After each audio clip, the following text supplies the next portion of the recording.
Estimadas y estimados participantes, buenos días, buenas Dear tardes. participants, good morning, good afternoon, and good evening, depending on the time zone in which you are. My name is Monique Didier Altschul, and I will be moderating this panel of the International Human Rights Course. We remind you that translation services are available. Participants can search for the language channel of their choice. Speakers are kindly requested to speak slowly to make interpretation feasible. We hope, during the transmission, interpreters will be present together with speakers, thus allowing for all participants to have full access to the content being delivered. We hope you enjoyed the panel entitled Trafficking with History, the Past and Present Roots of Human Slavery. For those of you who missed it, remember that you will find it recorded on the platform for asynchronous viewing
extractivism, meaning that a woman might be at the service of a man, and that service includes sexual exploitation. Therefore, language describes, when we talk about human trafficking, it enlightens what is happening, but also it disguises or hides. And when we talk about human trafficking and not women trafficking, that has specific purposes and specific consequences, even when it is labor related, because in women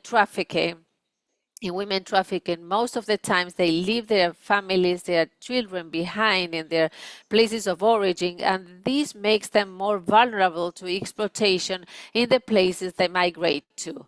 Therefore, making the conditions of those suffering for human trafficking explicit allows us to understand the intersectionality of these vulnerabilities and the attitude of being less valuable, because of race, gender, or extractivism.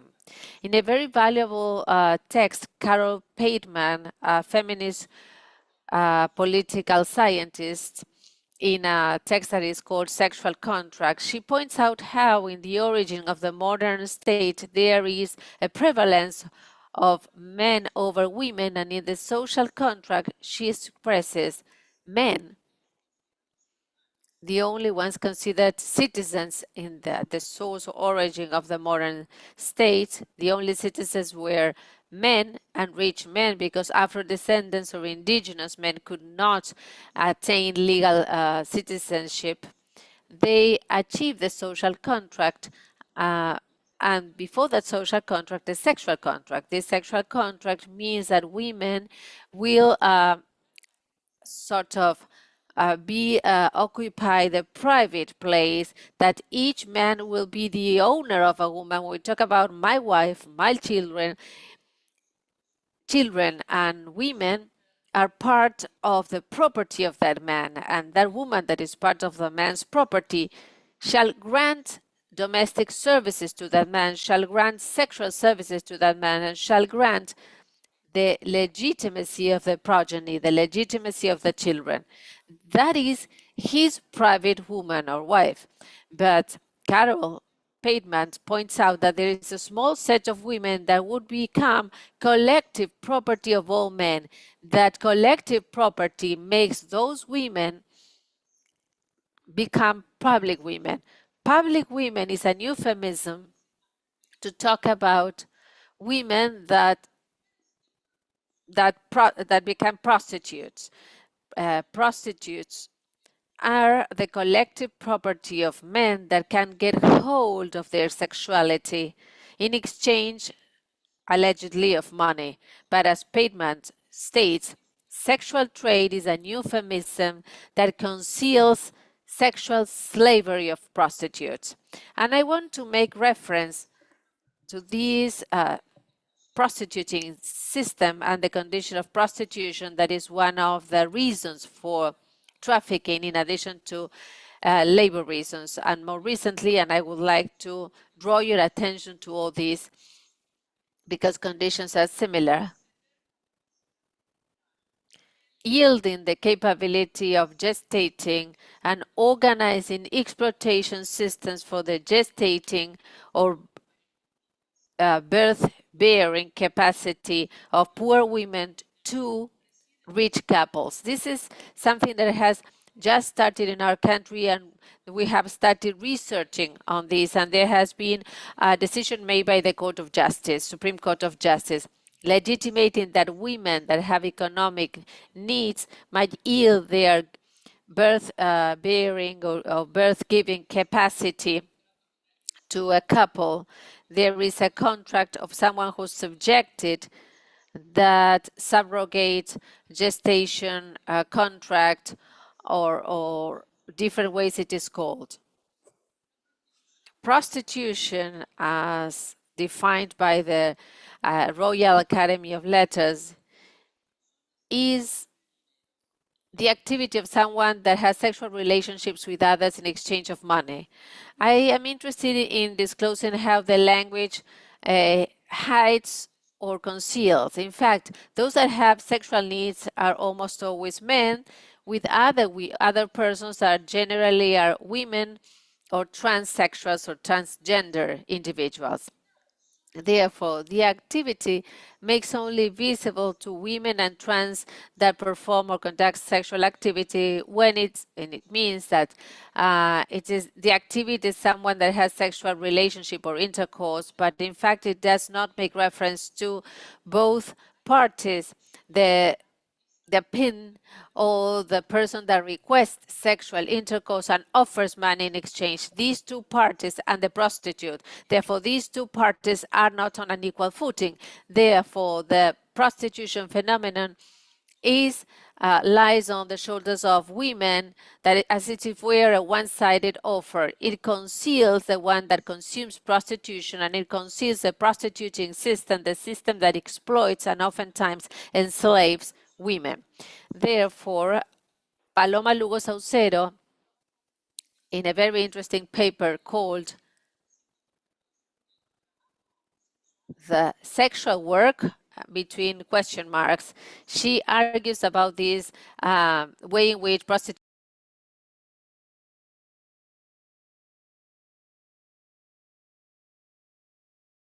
to use to describe it.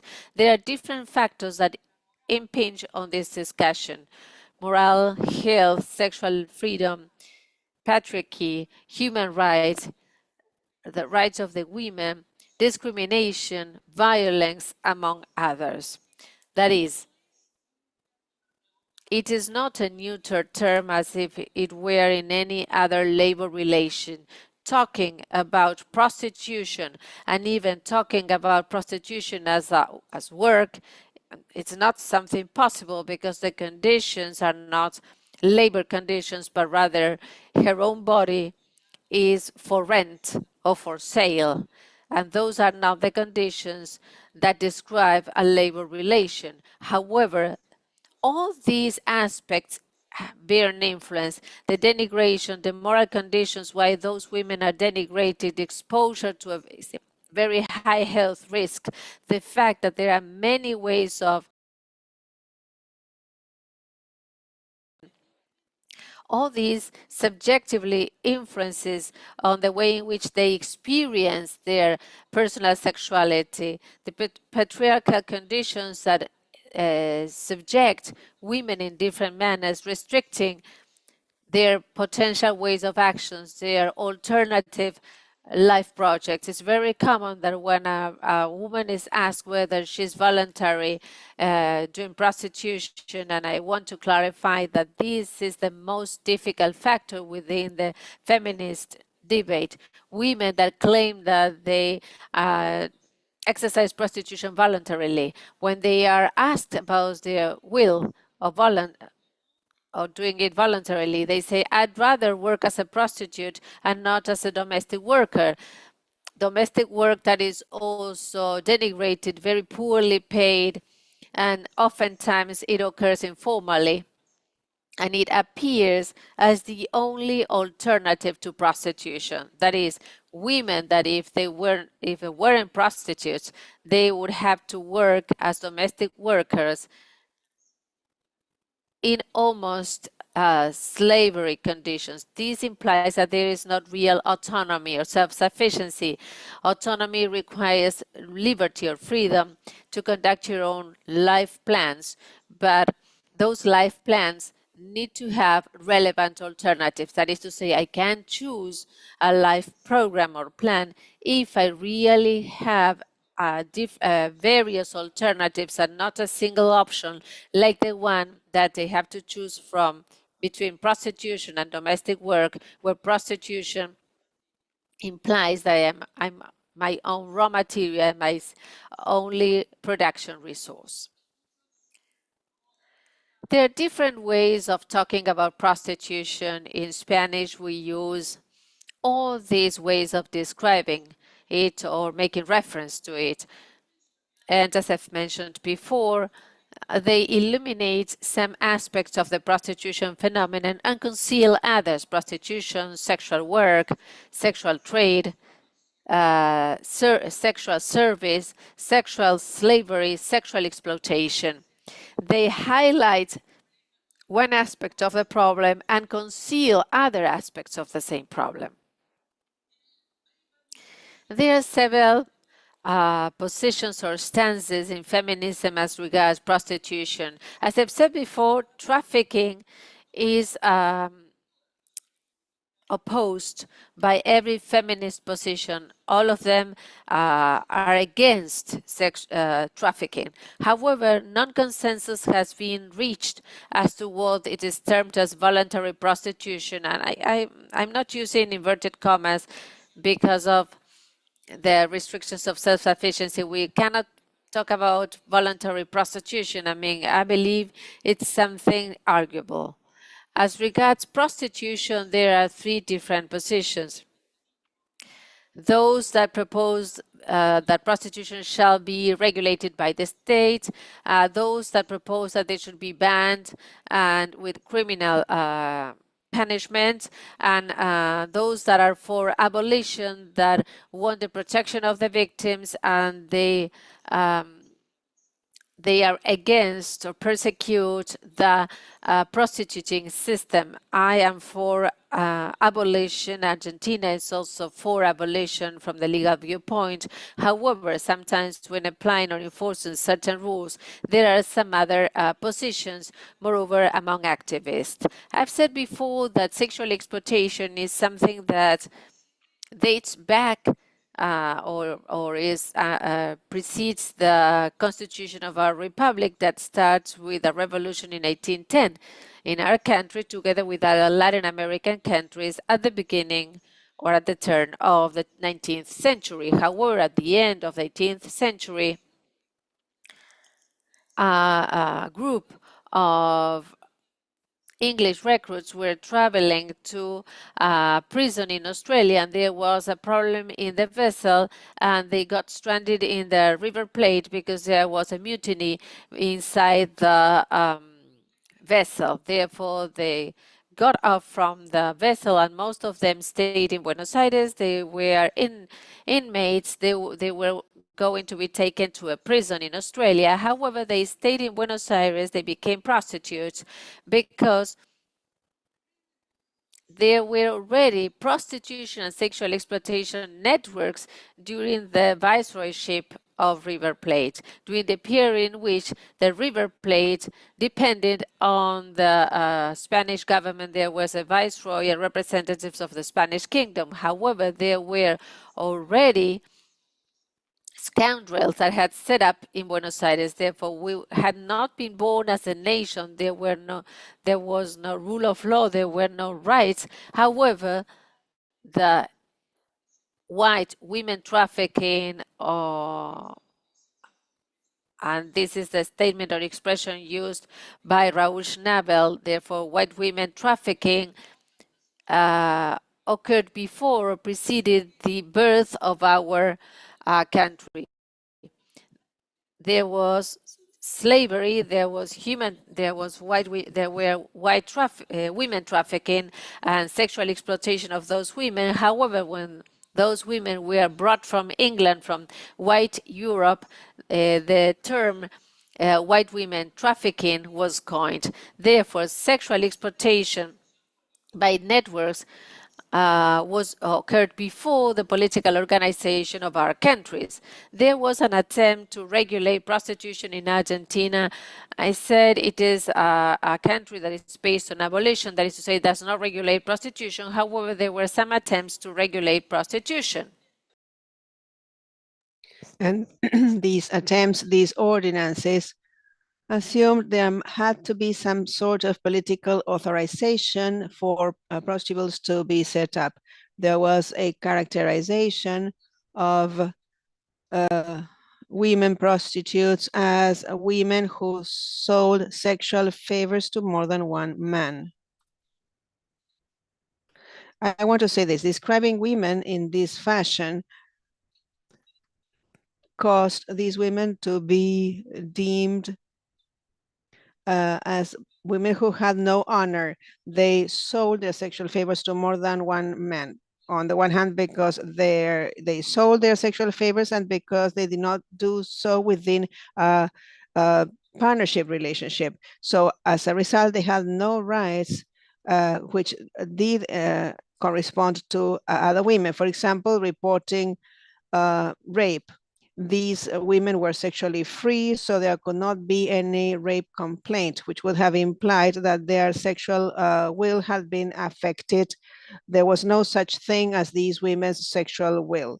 I insist on these things which contribute to the contradiction of thinking that there may be some form of voluntary prostitution if I cannot enjoy my autonomy and put an end to that contract at any time, revert that contract, come out of that situation, that is exercising prostitution in a given place or at a given time, as well as the individual contract agreed with another subject in a given sexual relationship. If there's no possible autonomy, then I am being enslaved. There's something about our white women trafficking law, which has to do with making a difference between women who are of age, that is, who can consent to the sexual relationship, and those who are minors. Fernanda Gil Lozano, who was a national representative when the women trafficking law was discussed in Congress. But let me tell you that there has always been a differentiation between women who are minors, in which case it had to be proven, I mean, they could not be at a brothel unless they had previously engaged in prostitution, in which case it was not that they had been conditioned to sexual exploitation, but simply the people running the brothels were using these women who had already yielded to prostitution. That's how it was worded in the regulation. There was also a very clear contradiction in terms of autonomy in the Argentinian Civil Code. It accepted that women came of age at age 22. That is, a woman to be prostituted at age 18, on the one hand, she could consent to that, but then she could not consent to other issues related to her own life, such as marriage, until she was 22. Marriage below age 22 had to be approved by parents and consented to by parents. At age 18, she could not marry unless her parents authorized her. At 22, sorry, she could not marry, but she could be exploited at age 18 with no punishment being enforced upon those who exploited her. This attempt to regularize the situation translated into a proliferation of brothels, and in the city of Buenos Aires, there were 35 authorized brothels with over 200 women working, quote unquote, in these brothels and exercising prostitution. Why do I think that we may not speak of sexual freedom or of consent irrespective of a woman's age? I believe there is a situation of slavery, and that is so because slavery is the appropriation of the slave's will by the master. That is, when a person is independent or autonomous, he or she may carry out whichever activity based on his or her own will. And this person may, and it restricts certain actions under the law based on the person's own will as well. But slaves do not do what their will mandates, but what the master's will mandates. That is, the slave neutralizes his or her will to become an extension of the master's will. The master has his own body with which he conducts his activities, and he has the slave's body as an object, a tool, just like a hammer, which does not voluntarily work, but performs the action of the person handling the hammer. Likewise, the slave was an extension of the master's will, with the slave's will becoming neutralized.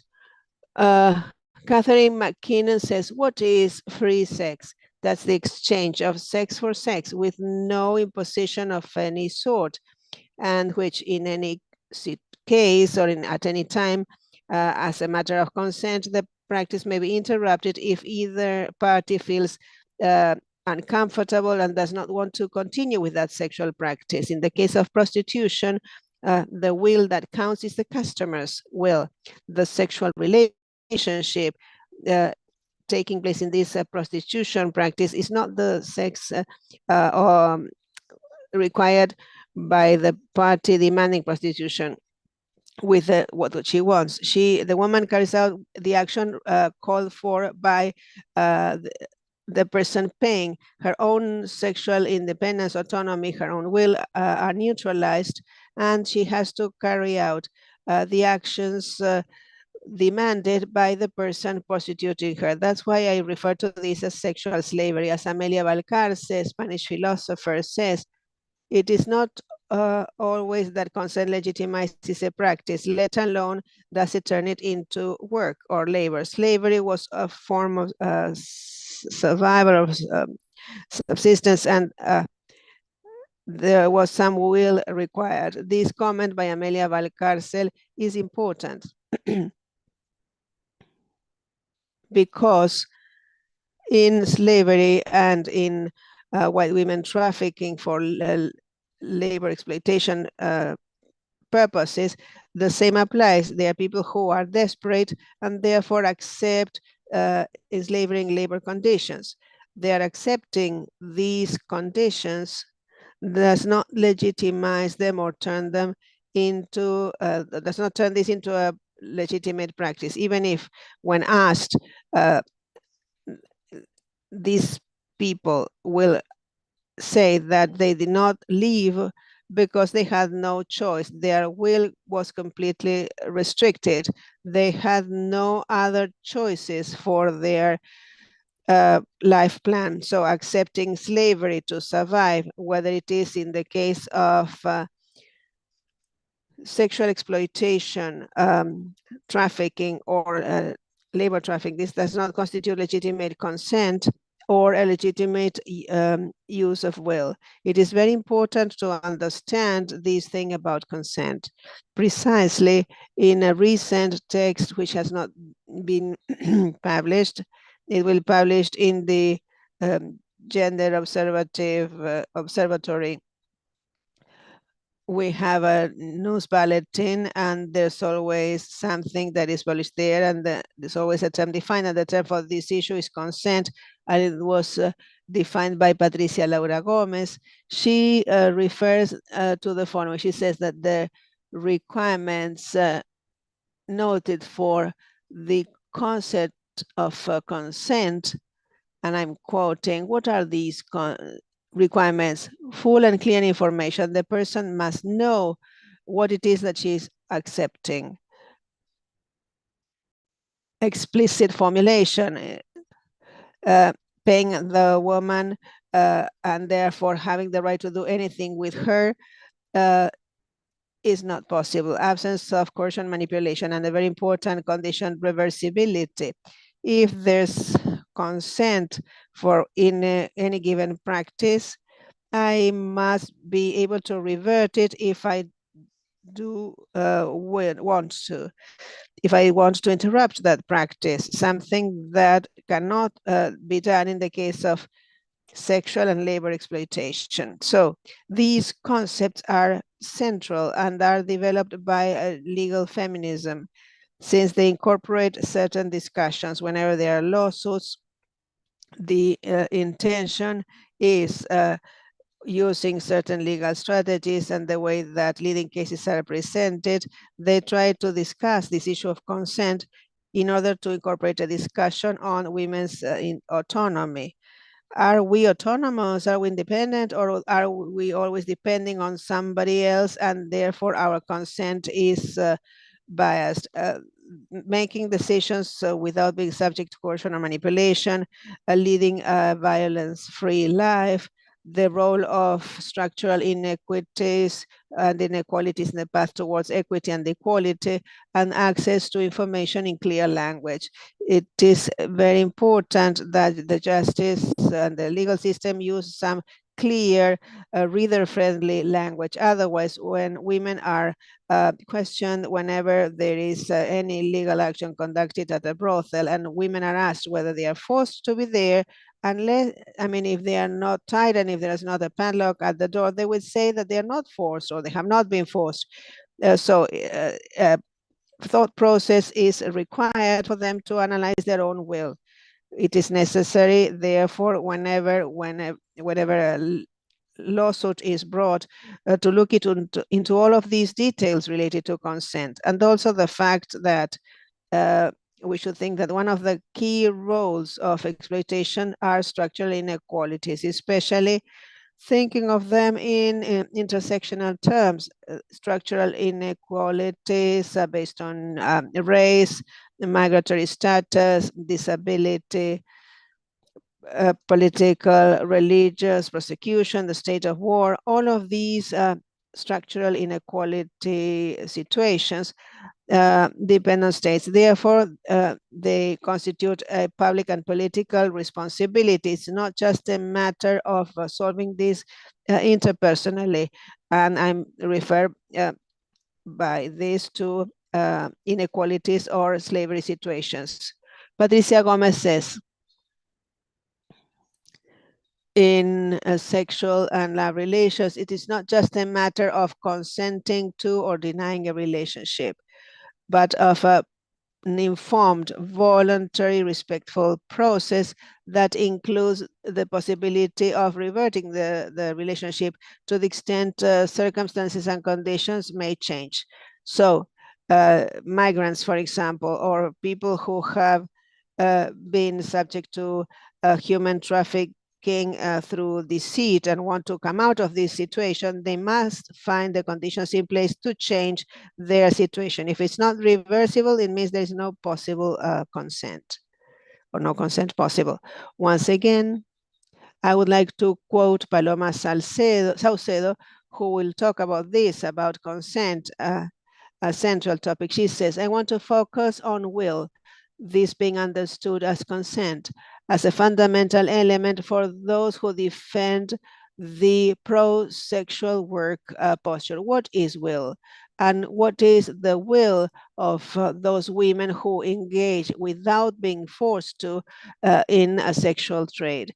Even if today the sexual, even if today's unperceptible sexual domain is perhaps one of the ideologies that is most deeply rooted in our culture, because it materializes the most elementary concept of power. We may not speak of will whenever there are no other labor options for women other than selling their body. Prostitution is undeniably a power relation where the customer, the one who prostitutes, pays for women's sex, and these women yield their freedom, including sexual freedom, in exchange for money. This is the power structure, and the background of which is patriarchy, the background of which is men's power as a group over women as a group. That power relationship, which is not only, does not only refer to power at the political, economic level, but also at the symbolic level. It has to do with our subjectivity as men and women. This is something that bears an influence on the impossibility of women voluntarily reverting this situation. Let me also say that many men who try to deconstruct toxic or violent maleness, the process of yielding their privileges goes against the naturalization of their right to use prostitution. That is difficult. It is difficult for men to reflect upon the violence involved in owning a body, when they say, but if I pay her money that they need to make a living, and this strikes a balance in the situation, there is no such balance because, as we know, based on data supplied by international organizations, men as a group own 98% of production means, including land. Only 2% is owned by women. As a result, those who have that money and that power as a group, that is men, they have the possibility of buying those bodies that remaining 100% who have no resources to uphold their autonomy. So the only material resource that they have is their body. And that body will be exploited. And I do not mean only sexual exploitation. It will be exploited by selling their ovules and in selling their bodies as surrogate mothers. Their exploitation mechanisms where the resource available to women is their body, which has transformed into an item to be sold, a piece of gold, in a patriarchal system where they do not manage money or production systems or land. Marcela Lagarde, a Mexican philosopher, when speaking of the multiple forms of women's captivity, she speaks of mother wives, nuns, whores, and crazy women who suffer captivity. She is an abolitionist, and she says the pro-abolitionist posture focuses arguments on the inevitable relationship between sexuality and violence against women. Violence, rape and prostitution have a common element, which is men's implicit pleasure, an absolute domination relationship, non-continuity of the social or love relationship after the sexual relation, after the intercourse. If the woman has to just provide that service, there is no humane treatment before or after. And that same treatment of social exploitation of sexual service, that allegedly sexual relation is not humane either. It's one of use, of ownership of that body, and oftentimes of humiliation by men. Turning women into things because of the relations, that is the social and sexual relation, the transformation of women into things, summarizes and clarifies the patriarchal nature of relations and of the social mesh based on the existence of general ownership law, ownership of all women by all men. That sexual contract that Carol Payman speaks about. Men have determined that as a gender, they own all women in different fashions by taking one individually for their ownership to legitimate their children. Let's remember that the origin of the modern state of the social contract is also the source of capitalism, that is the accumulation of capital which may be inherited is a new problem, and that new problem calls for guaranteeing the legitimacy of children. And in order to have legitimate children, these women that are owned by men will be locked in their homes, and those that are not locked, public women or women who are in the public domain, may collectively be owned by any man. Therefore, the teaching passed on to women was not to run any risks in public spaces, not to be in the public arena, in order not to be mistaken for those women that can be owned in exchange for money. Those women who are in the public arena have to be cautious, have to deliver a clear message that we are not out there to be consumed, and even so we fail sometimes in this effort. Ana de Miguel, talking about prostitution, which is a school for human inequality, she says, we also speak of physical violence, of a different form of violence, when saying that prostitution is an institution which ideologically and legally enshrines men's right to access women's bodies. We speak of symbolic violence and therefore of symbolic power. Men and women have never lived in an equal condition. Men as a social group have had power over women, economic, political, and symbolic power. By making prostitution something legal and normal, this message reproduces these power schemes. Those who own the economic resources enjoys power. He who pays decides, thus curtailing full sexual freedom and non-sexual freedom enjoyed by women. This is unlike, those who defend the opposite.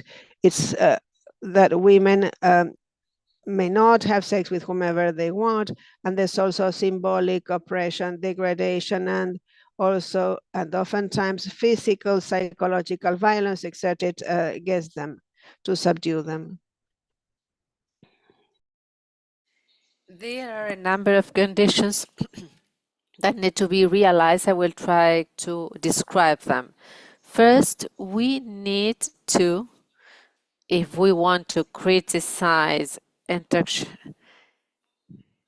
trafficking as a way of trade in which human beings are traded to be exploited, we need to make a feminist criticism to the androcentric power over the bodies. The androcentric powers is not only that of men over women, is that of white men, free, rich, capable men. All those power conditions are the ones reflected in androcentrism. The world, the laws, the political relations, the service of the viewpoint and the interest of powerful men. That is androcentrism. We need to talk about geopolitics, as was suggested before. There are racial concepts and geopolitical concepts, and there's a globalization of human trafficking. But which women will be taken to which places, from the first world to the third world, from Africa to other countries, from Latin America to Europe, etc. Understanding the multidimensionality of this problem, the sexual exploitation, labor exploitation has many aspects to it. It's not only a problem related to sexuality. And the intersectionality of solutions. If we are to think of subordination relationships, I need to think those relationships in an intersectionality way. And I have to think of solutions taking into account multiple dimensions. A gender approach in which human trafficking and sexual exploitation elements are criminalized, and sometimes this crime is undercover because of economic relations or power relations. The problems and challenges of legal responses. And finally, how can we find a feminist practices? This is found through epistemic authority based on the experience and identity. The persons involved in the solution should have their own experience and authority over their own experience and identity.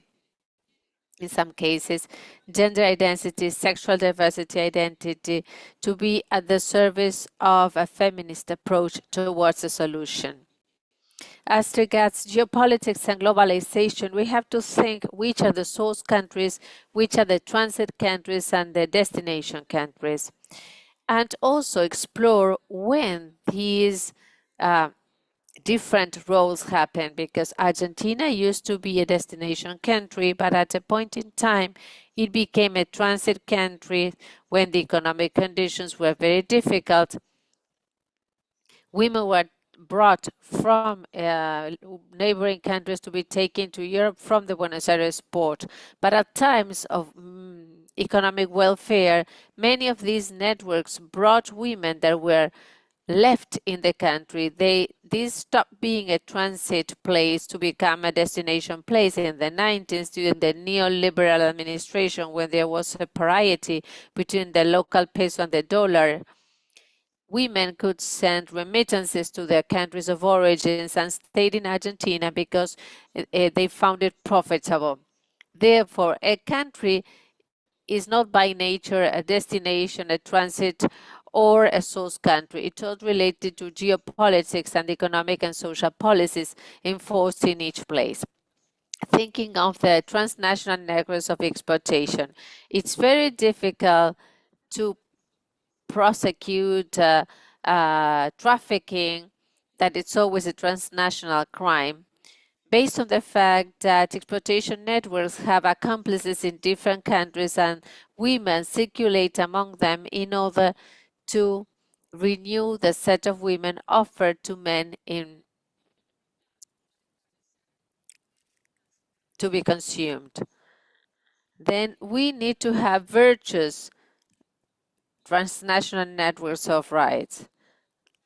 I was a public ombudsman during the 90s, and I wanted to reach an agreement with the source countries from where these women came from, so that these countries could document these women, because what happens is sometimes they are withdrawn their documents, and these migrants without documents are illegal, and that makes them very vulnerable. Therefore, in our public ombudsman, we made an experience with labor trafficking, contacting the countries of origin so that they could obtain their documents again, so that they could move away from their illegal labor situation. When I wanted to do the same with sexual exploitation, and I resorted to the countries of origin to reach this agreement because there had been high migration, they did not agree, and they would not accept this agreement because the remittances sent by prostitutes from Argentina are the second largest income of our country, a poor country, a dependent country.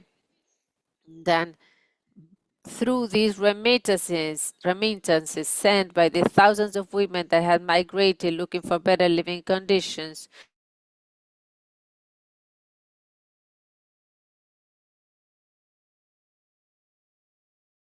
some men were the pimps of women. Their countries and the states could also be pimps when they promote these mass exploitations.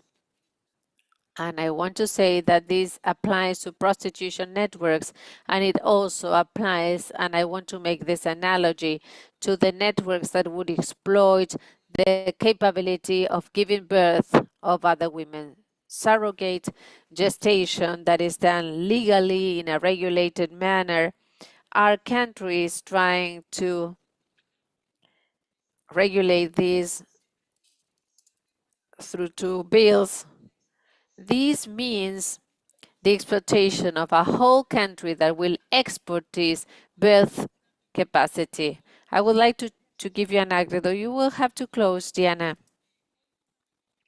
I would like to tell you an anecdote. When there was the war broke out in Ukraine, there were 7 Argentine couples waiting for their babies. They had reached this surrogacy contract there, and they were using a service mode that was exported by Ukraine, that there was the gestational capability of their women. Therefore, countries and states could become pimps. I talked about geopolitics,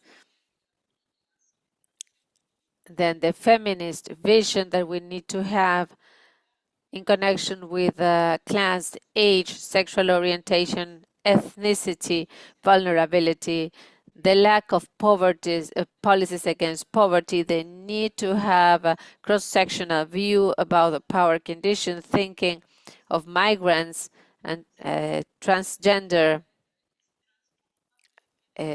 femininities as parts of the human beings trapped in prostitution networks. And then something very important, including the voices of the persons affected. There is a gender view in the criminal approach, and this is very complex because it has the possibility of creating international jurisdiction, transnational approaches, and not to let the crime persecution to be fragmented. And when I talked about epistemic authority, I talked about including in this feminist praxis of the problem the voices of those that have experienced prostitution or sexual work. This is a book that we wrote together with Claudia Corol. It is called Prostitution, Sexual Work. The protagonists speak. I mean, in their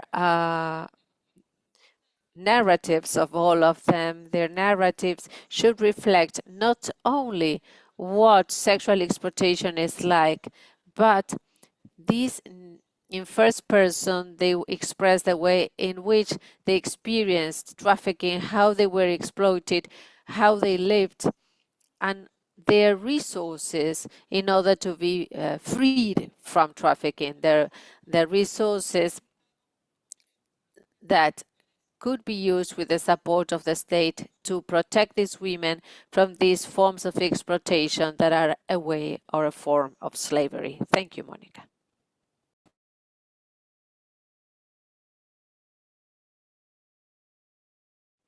Thank you so much, Diana. Very interesting presentation. Now we will listen to Fernanda Gil Lozano. In addition to being a very well-known feminist and historian, she's the director of the International Center for the Promotion of Human Rights under the auspices of UNESCO, that is part of the Latin American Observatory for the Fight Against Trafficking in Persons, Not to Trafficking Network. You can read her full bio in the platform. Fernanda, you have the floor. Thank you so much, Monique. Diana, we've known Diana for 30 years already, and it is always a pleasure listening to you. I've spent hours listening to you. You always cast light on these topics, though we have been addressing these issues for such a long time. You have illuminated us with your reflections, with your analogies. Thank you so much.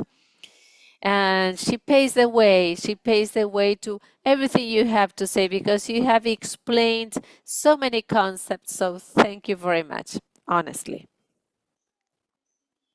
I decided to start this speech by raising questions that I have made myself. And I believe that there are some concepts that need to be explained, as Diana has said, in order to set the stage.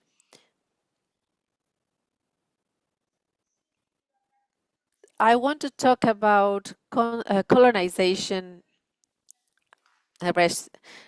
rationalization. In Africa, Latin America, and the Caribbean, the history of colonization and rationalization understood as a social and cultural process through which characteristics, values, and stereotypes are assigned to persons and groups on the basis of their ethnic origin, phenotype, or skin color. Latin America has a long history of all this. This is featured by a deep legacy that still today affects the social, political, and economic structures of the continent and the region. Through the European colonization, ideologies of racial superiority were imposed, setting hierarchies that are long-lasting and conditions are present. What do we mean by colonization? The colonization represents a historical process of subordination and exploitation of original territories and peoples by European powers that have justified their domination through the legitimation of cultural and ethnic differences.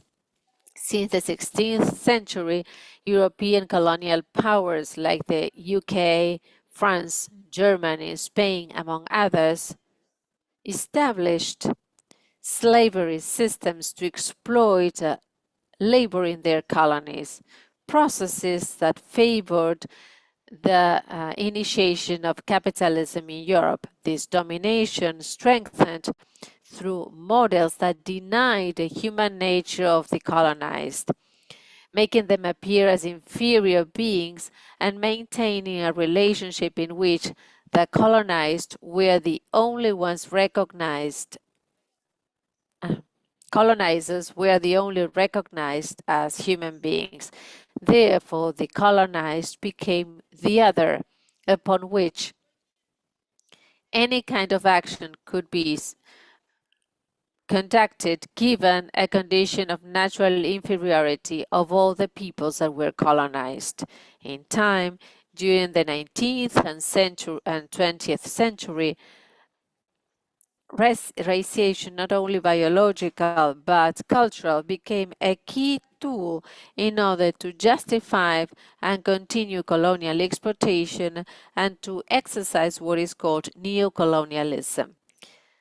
The sciences, moreover, the hard sciences, oriented governments and companies in order to replicate land dependence and political colonial dependence and to subject many nations in relationships of social, cultural, and economic dependence. These unequal power relations still continue, maintaining a hierarchy in which the countries that had been colonized still face the consequences of that domination. In a nutshell, the colonization was not restricted to the occupation of the land, as it is called a classical colonization, but it became a structural system whose footprints are still seen today, and where the racism and inequality continue to be legacies of this history of imposition. The African continent, I will talk about the African continent. The colonization of Africa was strengthened in the second half of the 19th century, moreover after the Berlin Conference of 1984-1985, where the European powers divided or distributed the African continent among them, except for Ethiopia and Liberia, without considering the ethnic or cultural divisions prevailing.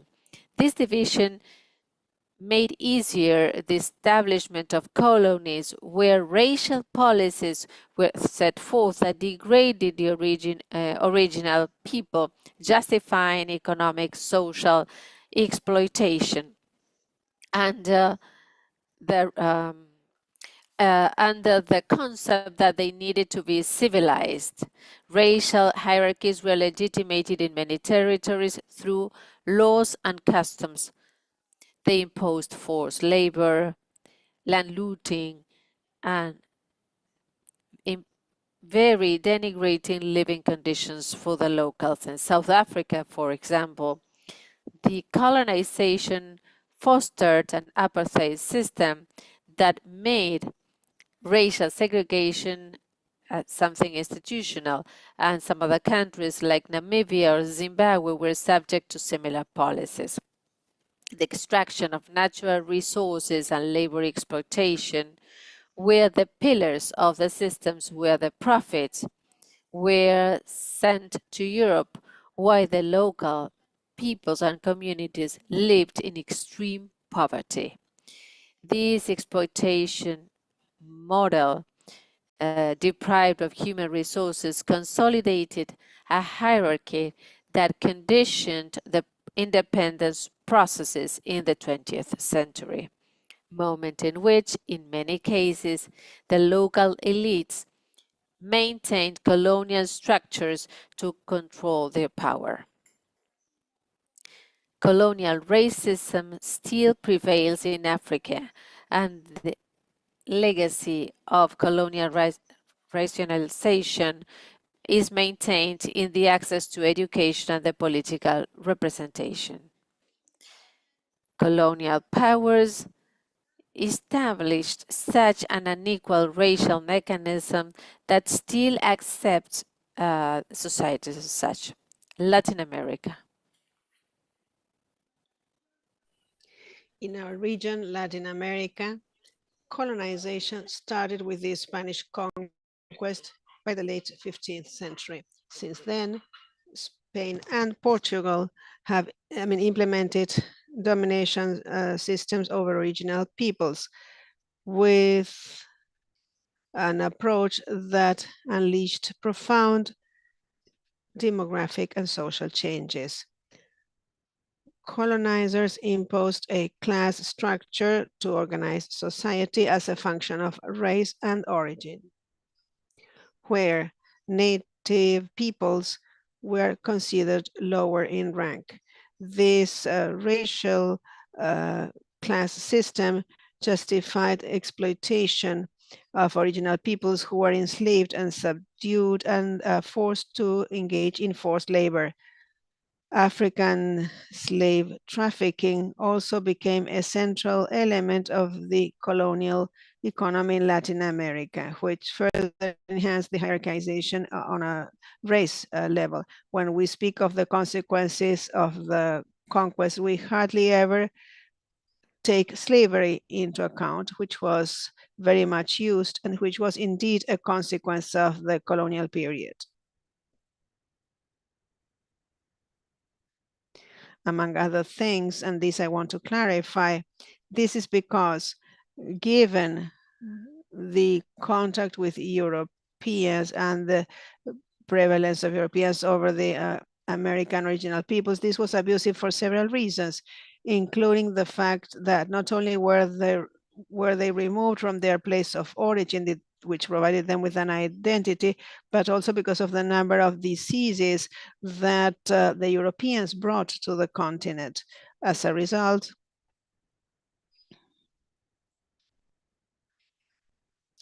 it was very easy to find land in the Americas, and it was very difficult to find peoples that would be exploited to work the land, whether it be mining or agriculture.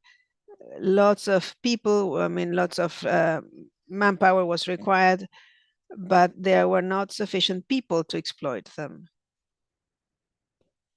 African peoples had been brought to provide labor, which could not be provided by native peoples, given the high mortality rate due to extreme working conditions, war, and diseases, as mentioned.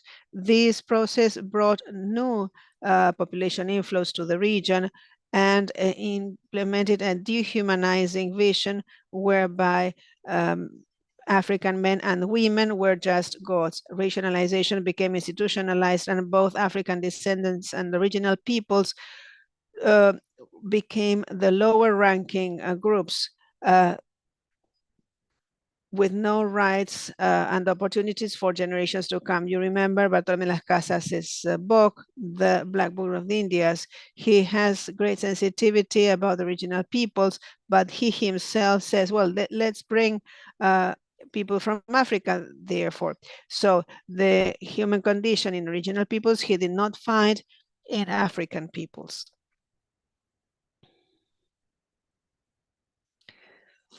Independence of Latin American countries in the 19th century did not bring about the elimination of these social structures.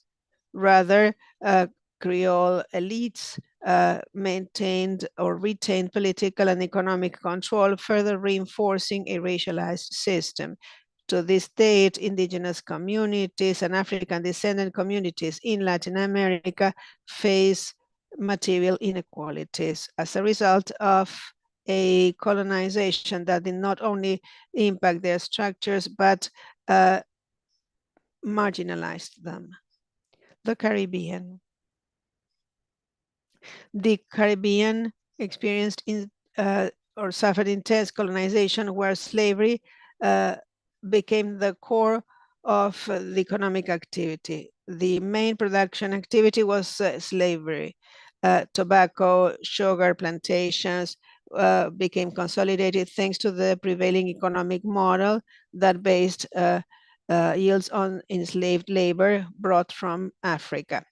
This region became a very important center of transatlantic slave trafficking, where the African descendant population exceeded in number the European community and the original peoples. This stratified structure where Europeans were a minority but controlled every aspect of politics and economy, thus leaving the native peoples and African descendants to live a life of exploitation. The independence of Caribbean islands was lengthy and complex since European coloners and their descendants tried to maintain their privileges. Despite the abolition of slavery in the 19th century, racism, institutional racism, restricted opportunities for the African population. Racialization represented itself through policies where they tried to promote more European identity in Caribbean islands, which marginalized cultures and African descendant and native cultures. Independentist movements and anti-colonial movements in the Caribbean challenged established structures and promoted a resistance-based identity. Nonetheless, the legacy of racialization persists, and it faces challenges related to the marginalization of African descendant communities and original peoples communities, which is a direct consequence of the hierarchies imposed during the colonial period. To sum up, the history of colonization and racialization in Africa, Latin America, and the Caribbean have left a profound imprint which still affects their original communities as of today. Hierarchies imposed by European settlers created power structures that left native peoples and African descendants with limited life conditions and opportunities, the effects of which are still present in the inequalities regarding the exercise of basic rights. We understand what do we understand by racialization? We have gone over colonization. Also, throughout time, racialization has been an ideological justification for the exploitation of certain groups, considering non-white peoples as economic resources or tools. Even if in the 21st century, the human rights system tries to put an end to these historical injustice, the profound roots of white women trafficking in racialized exploitation and colonization have turned this into a very complex challenge to face. Human trafficking in the 21st century reflects the persistent colonization where racialized, impoverished people are the main victims. Sexual exploitation, forced labor, and the sale of human slaves in illegal markets and networks are practices that are indeed present because of the dehumanization and lack of protection, of effective protection afforded within the framework of human rights. These networks, by operating globally, have increased their footprint. Despite the postulates included in the Declaration of Human Rights, which acknowledge the intrinsic value of dignity of each and every person, the transformation of human trafficking victims into things has caused this practice to be accepted at both a social and economic level, basically because of its economic profit. Racialization works as a mechanism that allows identifying certain populations as subjects for exploitation, maintaining the characteristics of the colonial period. Based in these dynamics, the subordination of women and girls who have been racialized translates itself into exclusion and poverty conditions, as a result of which they are attracted by human trafficking networks that try to tap and profit from their vulnerability. Given that international legal frameworks have evolved, structural racism and economic exclusion still place them at a disadvantage and make them easy prey for exploitation. Regarding the theory of accumulation, I would like to introduce this theory developed by David Hadwin. This author provides a theoretical framework to understand how economic and social practices of the present day contribute to people's exploitation. His theory is based on the idea that in the context of the market economy, the globalized market economy, exploitation already proven in colonialist processes has become a core strategy for capital concentration.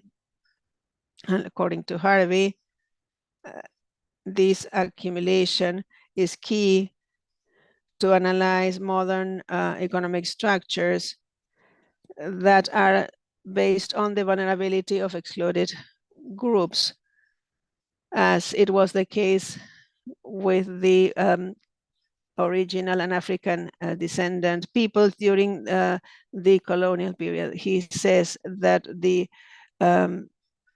gain maximization principle works on the appropriation of resources, rights, and the autonomy of vulnerable communities. Why do we speak of this concept? This describes the process whereby the system owns land, input, and property in a violent and compulsory fashion, with the physical dispossession of land and encompassing practices that may apply to the trading human beings with economic benefit and exploitation of other people. Along these lines, racialized women and girls and co-opted for human trafficking networks thus dispossessed of their personal integrity, and they become resources to be exploited in order to satisfy or meet demand by other sectors, say, for example, forced labor and sexual exploitation. Dispossession implies the denial of the possibility of living a proper life and turns enslaved peoples into raw materials for capital accumulation by other people.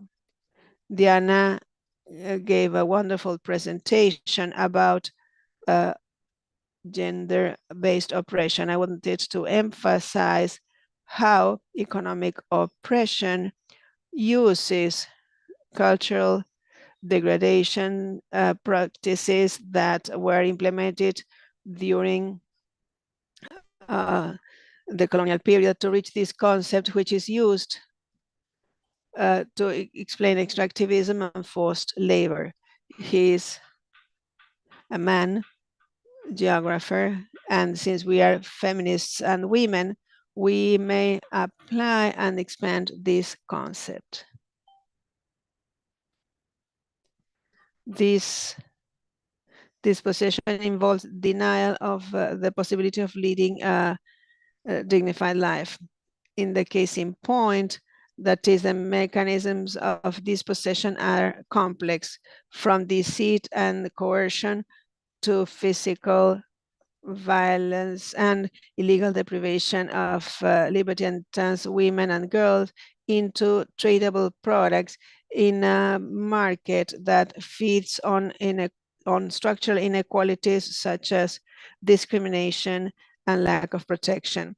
acknowledging this serious breach of human rights as an extreme manifestation of this possession invites us to reflect upon the problems characterizing our social economic problem and challenges us to work so that the transformation of human rights into things, forced migration and armed conflict, will no longer be, among others, factors that feed this evil business.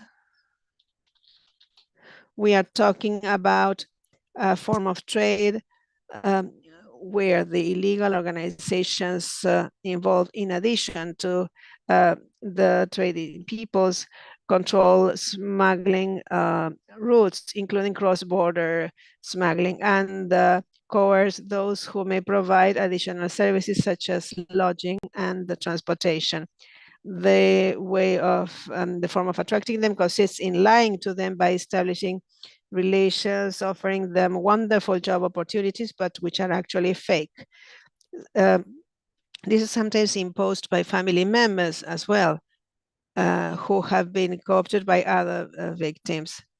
They are co-opted to work in nightclubs, escort services, whether online or on-site, pornographic materials, and the like. Even though these resources include well-known human trafficking methods, we need to also look into the growing role of technology as a facilitator for exploitation. Digital tools have expanded the reach, scale, and speed of human trafficking.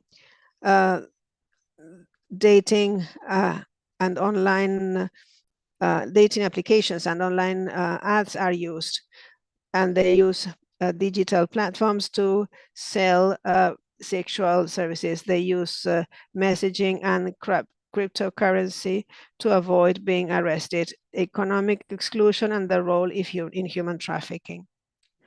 Against the backdrop of the global economy, racialized women are oftentimes trapped in the most unsafe and most poorly remunerated jobs. This economic exclusion is not a coincidence, as we have seen and well explained by Diana. It is a result of centuries of colonialism, including discrimination, especially on the basis of racialization and gender.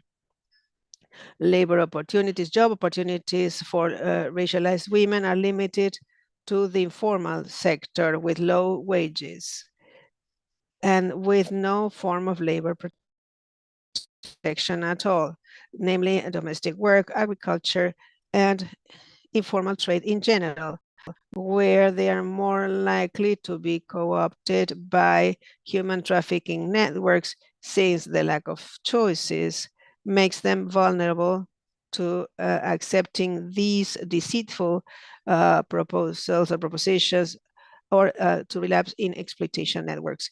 This possession is a loss of rights, which allows some to accumulate wealth to the detriment of others. Gender violence and the normalization of exploitation.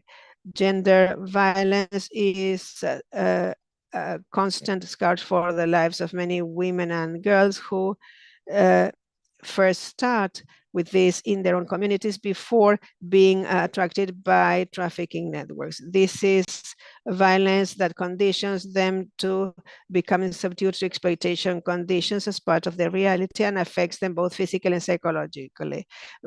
Reality is a key factor in prosecuting human trafficking, since victims face huge hurdles to access justice.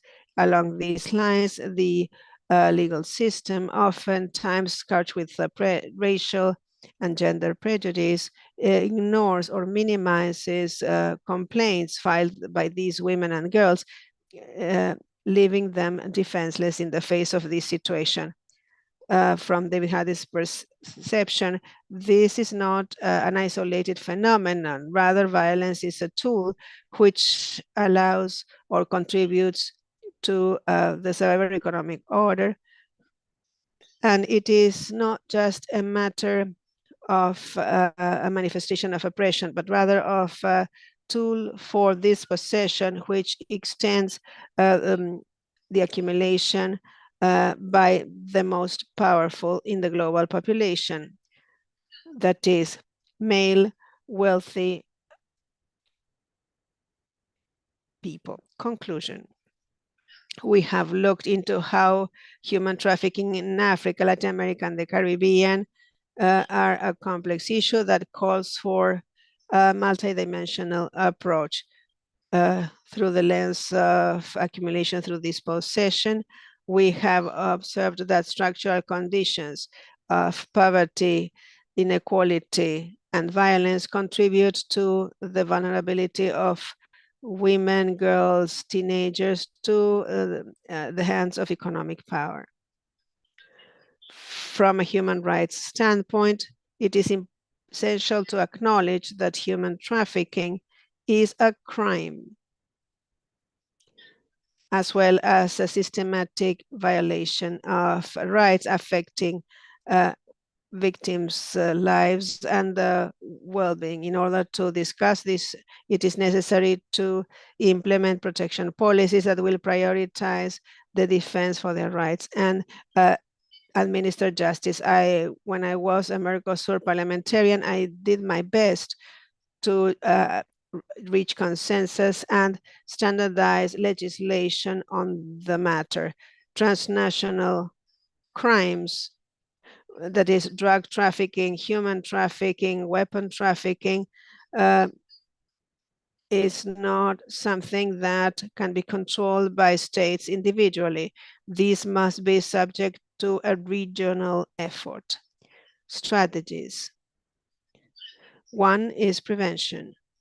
It is important to look into the profound roots of human trafficking. Education programs for women, girls, and children may contribute to reducing this vulnerability, protection, and assistance. Victims need to have access to healthcare services, psychological support, as well as opportunities to become reinserted in society. Governments and organizations must work together to offer programs and assistance that is of a comprehensive nature.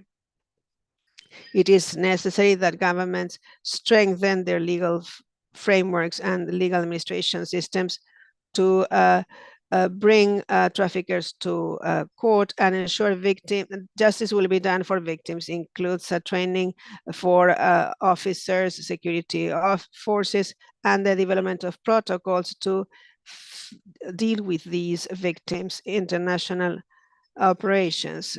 A joint effort is required at the regional and international level. Countries must cooperate to share information and dismantle these networks. To conclude, I would like to highlight that we have a joint role to play in this struggle against this crime with a view to making a world where human rights of all the people are upheld, especially those that are more vulnerable. Thank you so much.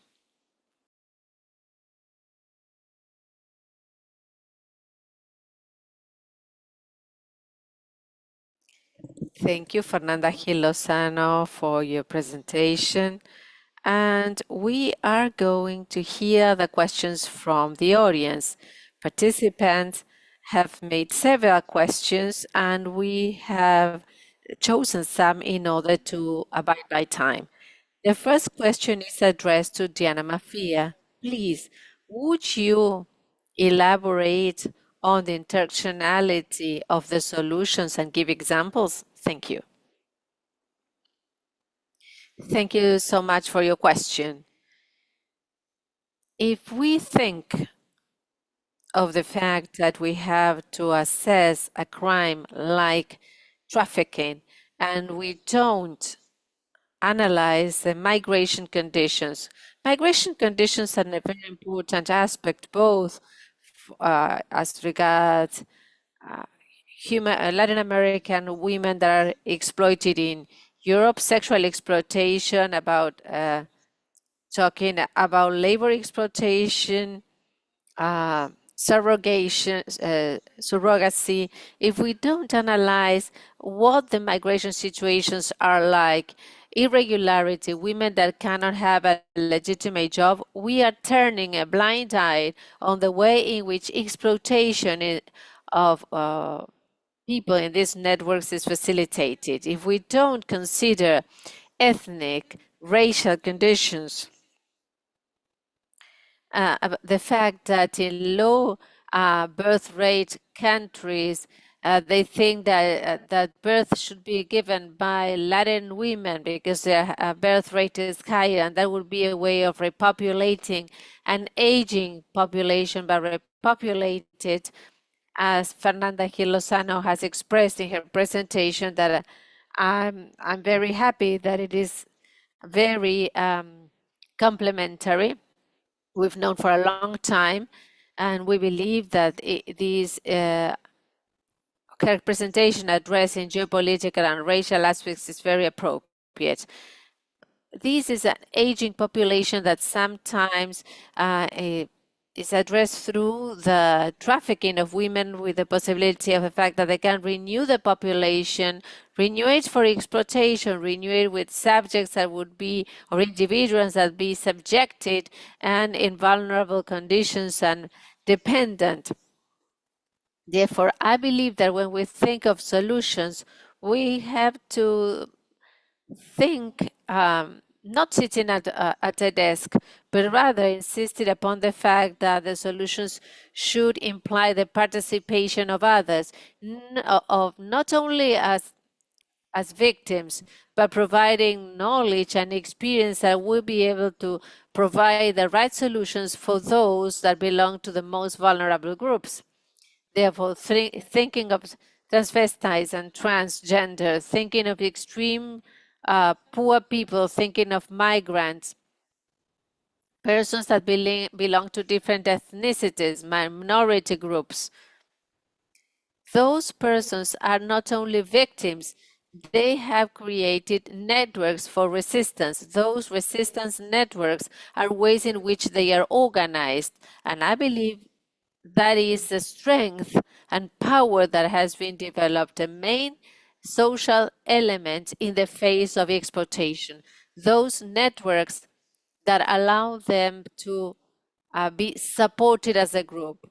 I'm saying so because self-sufficiency or autonomy is something individual. I can choose what I can consume what I have, or have the life program or plan I decide. However, autonomy shall be considered in relationship with something. This is not only related to what a person does individually. We can do some things because we belong to networks that support us, intellectual, family, political networks. Therefore, how can we do for people to have more social networks, social nets that support them? That is something that states can commit to by supporting these networks and listening to them like persons that express or share with us experiences that we do not have. I come from the academia like Fernanda, therefore we have not been through many experiences. We can speak as intellectuals about these experiences, but we need to humbly hear those that have been through these experiences and that have created resources to revert them, to prevent them, and they would provide us with data that we lack. But thus, we need to provide them with epistemic authority. That should be an empathic listening by those who are officials. We need to humbly listen to them, to respectfully listen to them, empathically listen to them. This is what I mean by intersectional solutions. Thank you for the question. The next question is for Fernanda. During your analysis, you emphasized the history of the colonization of regions and states that took place in the last 4 centuries to explain for the creation and endurance of exploitation relationships that was the basis for human trafficking. Can we claim that human trafficking has been and is intertwined to the development of the global capitalistic system? No doubt about it. If we leave everything up to the capitalistic system, we would find more crimes and more aberrant crimes. I believe that capitalism is always savage or wild if we cannot temper it with human rights and nature. This year have come closer to companies and human rights and a system of companies that is called beta companies that are working with a triple impact, and companies that are convinced that they have a human rights protocol in their production centers and they are accommodating to a capitalistic way that respects persons. As we have the extreme exploitation that tries to find children in the most vulnerable places for them to make sneakers, there are other companies that are part of a global movement, even persons that have started up other companies that have resigned to prestigious and large companies to base their business on other values. Therefore, the sort of global capitalism might be somehow or might be subject to a less wild nature so as to promote a kind of production that respects all the value chain based on human rights. Nowadays, in the European Union, laws were enacted where Europe will not receive products and where the production chain is not legal, formal, and this is very important because Europe is one of the most seeked markets by other companies because there is a high purchasing power. However, the Eurozone has already approved that no products will come in if we are not aware of the source of the product and the whole the whole supply chain. I believe the political institutions of regional states and countries should move forward towards this type of legislation. If we look sideways and if we stick to the market and the profit, we are connected to destructive capitalism. In the Netherlands,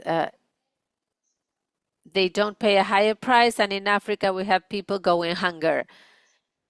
If we want to shift to not to a globalized market world, because globalized is close to the market, I like talking about the planetarization or planetary nature of the world that is based, that bases our exchanges on some other behaviors, and we have to promote them. I believe that this is something that states have to do. And of course, a capitalistic system also produces knowledge, produces technology, produces healthcare, and many things.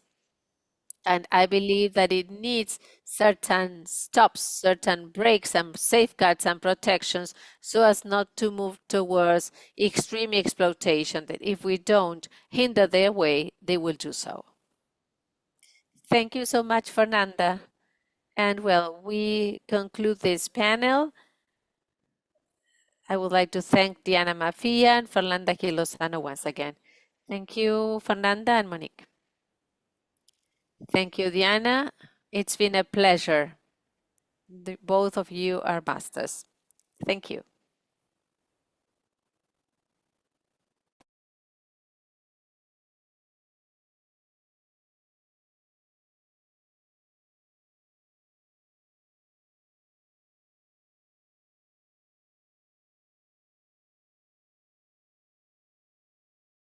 Cynthia should join us. I don't know.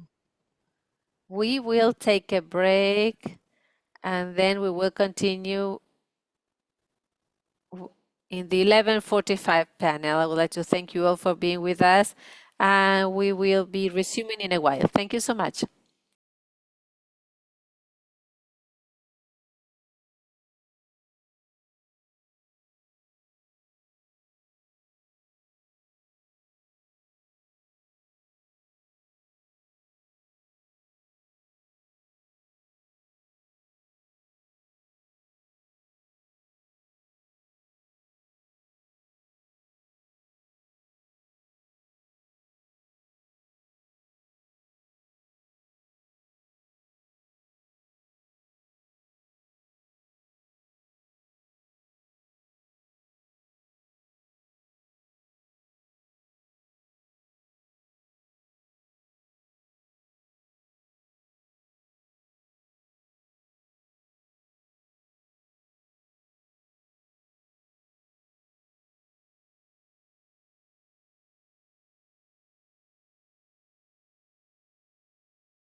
Dear participants, good morning, good afternoon, good evening, according to the time zone from where you're watching us. My name is Claudia Fernandez, and I will be the moderator of this panel of the International Course on Human Rights. We would like to remind you that we have interpretation service. Therefore, the participants can choose their language of choice. Please, I would like to ask the speakers to speak slowly so as to make the translation feasible. We hope you were able to see the previous panel, Women's Raciality and Trafficking, Enslaving the Other Persons. Those that were unable to see it, you'll be able to watch it in the platform in an asynchronous manner in the section former classes or previous classes. In this table about international instruments, Mercedes Azorati and Rocío Hurón Durán will join us. They will look into covenants, protocols, declarations of international agencies whose signature by the national states generates obligations of respect and to guarantee and combat and eradicate trafficking. The panel will seek to interpret the concepts of violations to the fundamental international rights, human trafficking, exploitation, and associated crimes. Now we would like to give the floor to Mercedes Azorate. She has a degree in political science. She specializes in international relations, and she holds a master's degree in international criminal law and international justice. She's the coordinator of the program Slavery Zero, and you'll find her bio and her long CV in the platform. Mercedes, you have 45 minutes for your presentation. Thank you and welcome. Thank you. I would like to thank the CPIDH for the opportunity of being here today, to Cynthia, who's always giving us the opportunity of exchanging ideas and participating in such an interesting event. And moreover, I would like to thank the participants, because I know that there are participants from different places in the world, and I would like to thank you for being interested in these important topics, moreover, in the current situation.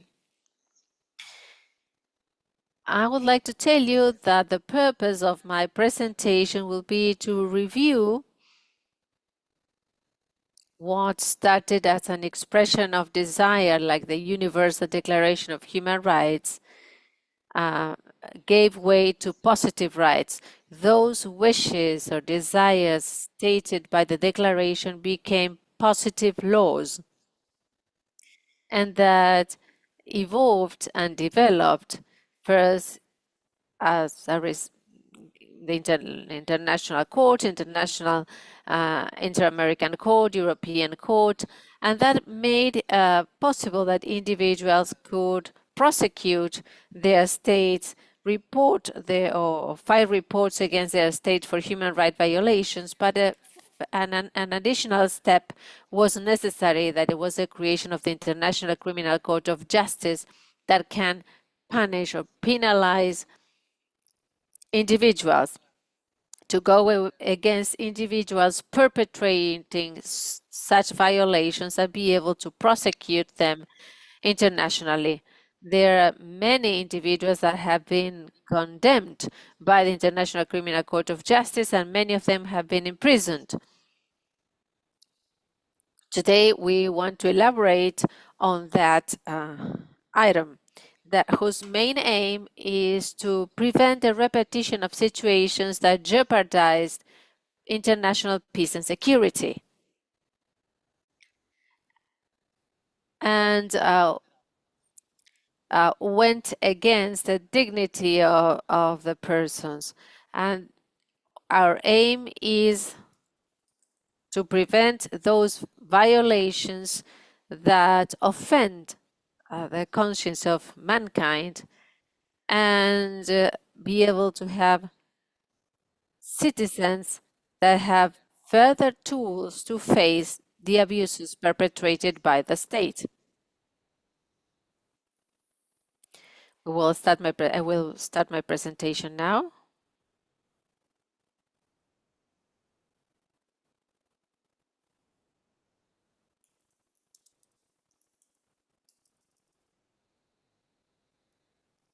Describing the concept of human rights. I mean, we understand by human rights those freedoms and rights that we have for the sake of being individuals, for being persons.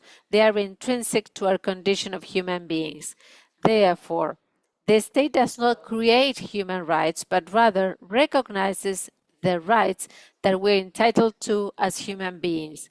Therefore, there are some, you might tell me that there are some states that do not recognize them. They do not do so, but it does not mean that their inhabitants or dwellers lack these rights, but rather all the inhabitants of the world have the same rights, regardless their ethnicity, race, creed, or ethnic or origin or any other condition. Therefore, this is a general concept of human rights, but from the technical viewpoint, from the point of view of international human rights, we will restrict that concept to those rights that are expressed in international documents. Why are we doing so? Because in fact, ultimately, states are accountable for the commitments they make. That is, they have to adopt, sign, and then ratify the positive laws or covenants or conventions so as to become accountable in front of other countries. Therefore, you might say to me, well, if they did not ratify the conventions, we might not say that they are responsible for the violations of human rights. Well, in certain case, we can do so because there are some crimes, among them slavery, that anyhow, despite of the fact that a country might not have recognized or ratified them through a treaty, they are crimes considered crimes against humanity by international law. They offend the consciousness of mankind. Therefore, the Universal Declaration today has been raised to the status or the level of mandatory norms. So jus cogens norm, a norm that it cannot be rejected or admits no opposition or objection. Like slavery is a norm, a jus cogens norm. It's an imperative norm of international law that admits no objection. Therefore, a state is accountable for every covenant or treaty ratified, and because of a principle of international law, you're a slave of what you have agreed upon, is responsible for that, and is also responsible for those crimes that offend the conscience of mankind, and even when, though a covenant has not been ratified, these states can be accused and can be prosecuted by the International Criminal Court of Justice individually, and the state, and also through regional court or inter-American court. Therefore, the state is liable, is responsible for guaranteeing the enforcement of human rights and also responsible for the reparation of violations. Therefore, human rights are aimed at avoiding violations that offend the conscience of mankind and provide individuals with legal instruments, legal tools to protect themselves from the abuses of the state. This is a moral construction because the states were only subject to international law or holders of international law. After the Second World War, individuals became right holders of international law with the intention of safeguarding a minimum standard of respect for the protection of human dignity without any discrimination. these agreements, these covenants, are supranational, and they constrain or limit the principle that had governed international relations up until the Second World War. That was a principle of absolute sovereignty of states. Thus, these human rights have several characteristics to them. First, they are universal. Secondly, they are comprehensive, integral, indivisible, and interdependent. I cannot say I will respect the social, economic, and political rights, but not the civil and political rights. All of them are equally important. We cannot respect some and not respect others. And we need to highlight as well, moreover, in connection with slavery, that these rights are irrenounceable and cannot be transferred. Though I decide to resign or give in my human rights, the state is mandated to guarantee my human rights. Conventions or human rights treaties are contracts between or among states, and they are binding. What does it mean? That they are required by law. And based on the principle I mentioned before, pacta sunt servanda, I cannot claim that there is no domestic law to enforce them, and therefore I cannot put them into practice, because I committed myself to doing so. I committed myself to respecting that right. Therefore, I need to pass a domestic law that would allow me to do so, would allow me to enforce that right. And I need to promote that right and respect that right, even though it might not be, even though my laws are not fully advanced.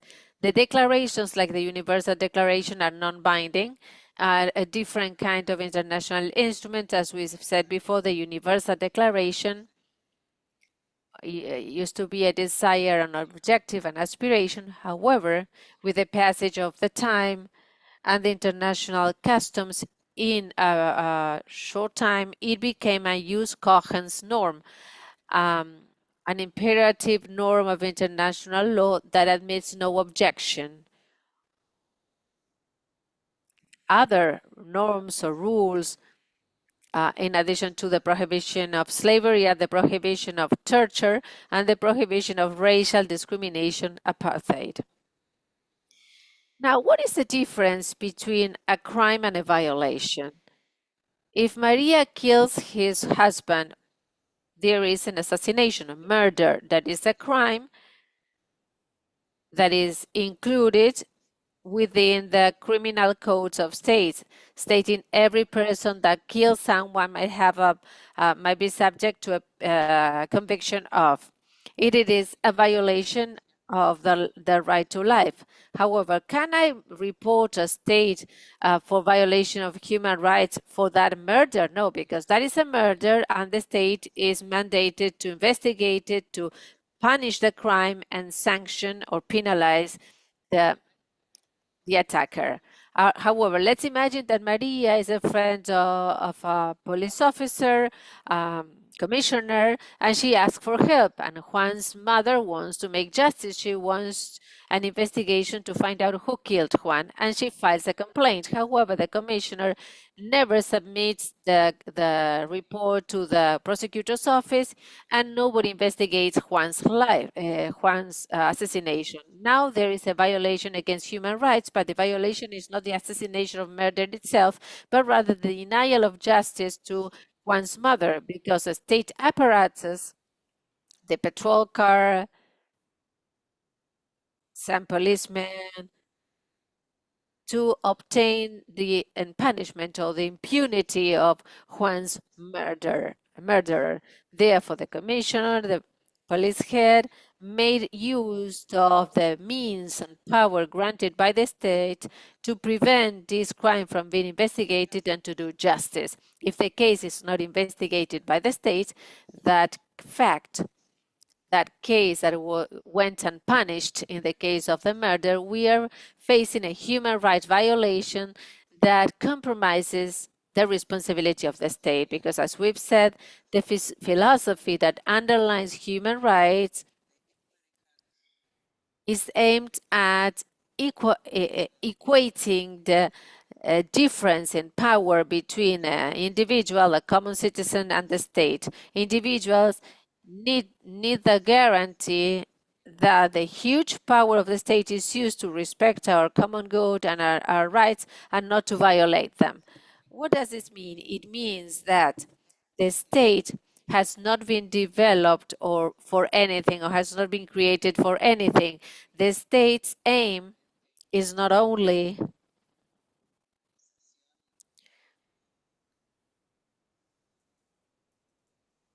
to provide for an organization, but its aim is to safeguard and protect the rights of the persons. Therefore, all the individuals can develop their most.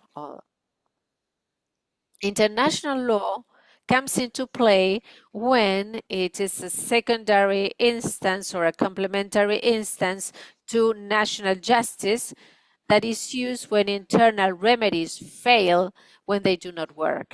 That is when individuals can access international justice to make the state stop a violation, to investigate a violation, and to provide reparation to the victims. How can human rights violations be? They can be given to action or omission. For example, a state that passed a law that allow torture, for example. Or it can be due to omission, a state that, being aware that their security force conducting torture, does not investigate, does not punish, and does not remedy the situation.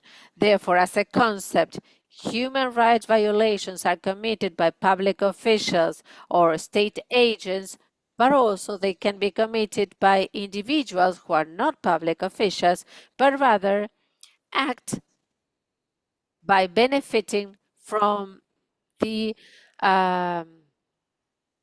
acquiescence of public officials that might be expressed or tacit.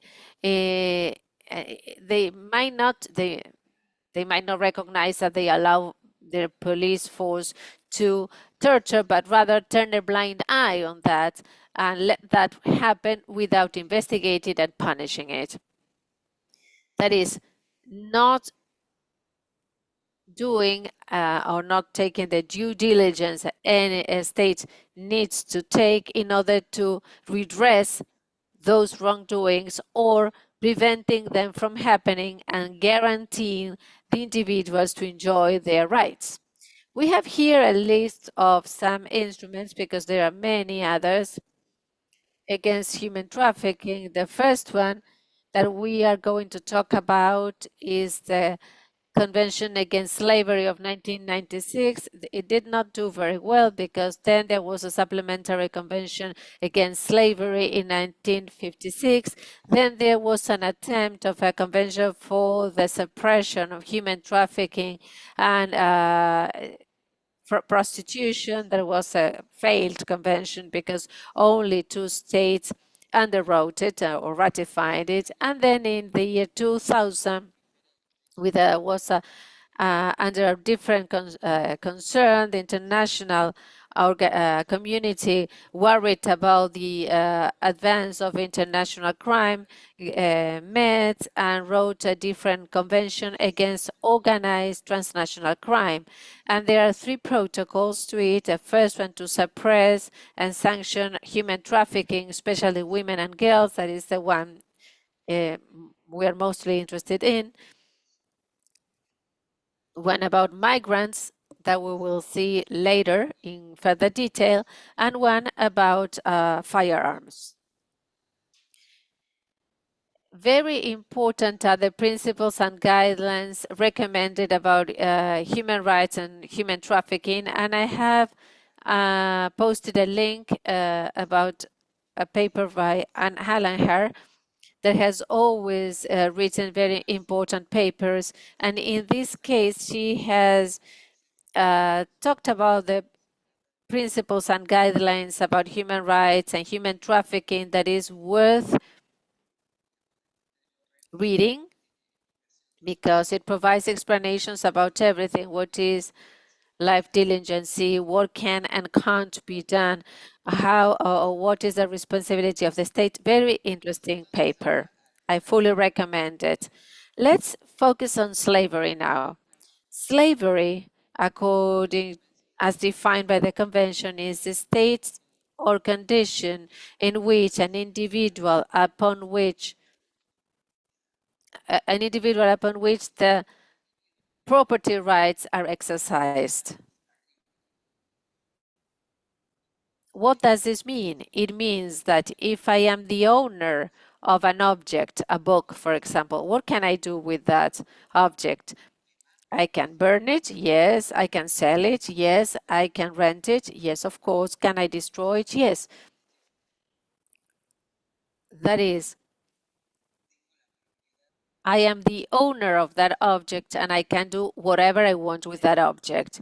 What does this show us? It shows us that slavery is to transform, to turn human beings into objects, things. That is why the prohibition of slavery, that is an imperative norm of international law, is applied to states that have not ratified any convention on human rights. Why? Because slavery or human trafficking implies a chain of violations to human rights that practically violate every right that makes up the minimum humanitarian standard. What do we mean by that? All that set of rules and rights that are contained in conventions that cannot be suspended in any case, neither in the case of an emergency, when some countries have, when there is an internal instability of natural catastrophes, they have the possibility of restricting some rights. However, most of the rights violated during human trafficking are the minimum humanitarian base, that is to say, basic human rights, the right of freedom, torture, or criminal, inhumane or degrading treatment, security, physical integrity, or a whole set of very serious violations that we consider it is a crime affecting the conscience of mankind. And no state can turn a blind eye, but rather all states should combat this. That is why we say that slavery is a crime against humanity. This second convention, the supplementary dating back to 1956 on the abolition of slavery and slave trafficking, defines the institutions and practices that are analogous to slavery. One might say, well, it dates back to 1956, it's all dated, but no, when we read each and every of the 4 types defined in this convention, they are more current than ever.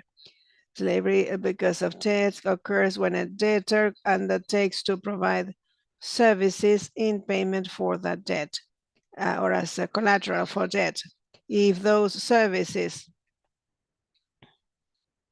are equitably valued, they do not apply to the payment of debt, or if their duration is not limited, or if the nature of the services is not defined. This is found in the case of human trafficking for sexual exploitation purposes, where the majority of women who are in an exploitation situation have incurred debt with pimps, with the people who manage them, quote unquote. And if asked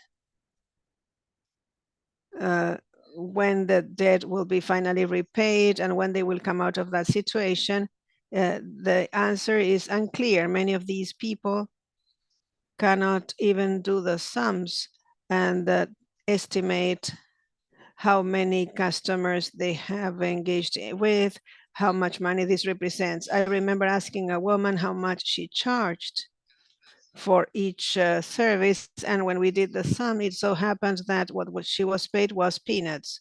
not even 1/4 of what she generated for this pimp.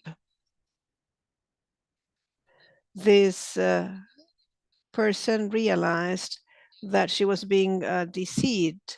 She would never come out of the situation. She would never fully repay the debt because she was always subject to fines, either because she got late, because she did not smile. That is, it was an endless indebtedness situation. The same happened with women from Dominican Republic, which were exploited in Argentina. They already had a debt. Their homes had been seized and mortgaged. Their families and children had been left there, and they were threatened with leaving their families in the streets and taking away their homes if they did not do what required. So once you enter this situation, this debt situation, it is very difficult to come out of it, especially for vulnerable peoples, namely sexually exploited women, and also in the case of sewing shops. The people who come to work in those places are in a situation that they are unable to escape. Then also there is a condition of a person who is forced by law, habit, to work on a piece of land that is not his or her, that belongs to somebody else, and provide services for a fee or for free. They have no freedom to change these conditions. This is found in Bolivia, in the north of Argentina. This is what we call serfdom. People, or many people, are working in a serfdom situation, and we say they have no freedom to change their condition. I mean, we say, well, they might leave. But oftentimes these people do not have the possibility of escaping that situation because, well, first and foremost, they would not know where to go. They're illiterate. They're illiterate. They cannot read or write. They cannot, they have no math knowledge. They have no numeracy. They do not know of any other way of or form of living. I remember, for example, the first complaint we received in relation to labor trafficking. We asked the person if he or she was paid for his or her holidays, and he replied, "What is holidays?" He had no notion of holidays, let alone of any additional annual payment that should be received. He had no idea of rights of holidays, and these had never been granted, of course. This person had always lived in a situation of serfdom, and that's what she knew, the only situation she knew or he knew. So this analogous form is still current throughout the world. Women's serfdom, that's the third form, can be seen in Arab countries in particular, where women are handed over in matrimony. They have no right to object, and that is generally in exchange for valuable consideration. But you may say, well, that happens only in a few countries, but it also happens within the Romani community in many Asian countries. It's far more current than you might think. Also, the woman's husband or the husband's clan or family have the right to assign the woman to a third party. Maybe the husband does not put up with her any longer or will assign or sell her to a third party. Upon the husband's death, the woman may be conveyed via inheritance to somebody else. And this is a clear example of what we are talking about, the transformation of human beings into things, to the point that women are just another object owned by the husband, which at his death may be inherited by his or her family members. It's the reification of human beings, or the commodification of human beings. And what we are most used to listening to is the child, some of them were child under age 18 is handed over by parents or tutors against, for or without valuable consideration for exploitation purposes, both for sexual exploitation or labor exploitation. There have been cases of girls who were handed over by their families to a brothel at age 12, and every produce obtained, the pimp would send money to the girl's mother in exchange for her work. The girl never received anything. So this is absolutely current. And we also said that in the year 2000, the international community worried about the advancement of organized crime, which, as you know, engages in drug trafficking, weapon trafficking, and human trafficking. So as I said, they came together and drafted 3 protocols that constitute guidelines for action and accompany the convention, providing countries with tools so that they can actually enforce this convention. The one that is of concern to us today is the Protocol for the Prevention, Prevention, and Punishment of Human Trafficking, especially women and children. Yet another one is the one mentioned, the Protocol against illegal migrant trafficking by land, air, and lastly, the one against illegal fabrication of firearms, parts, and ammunition.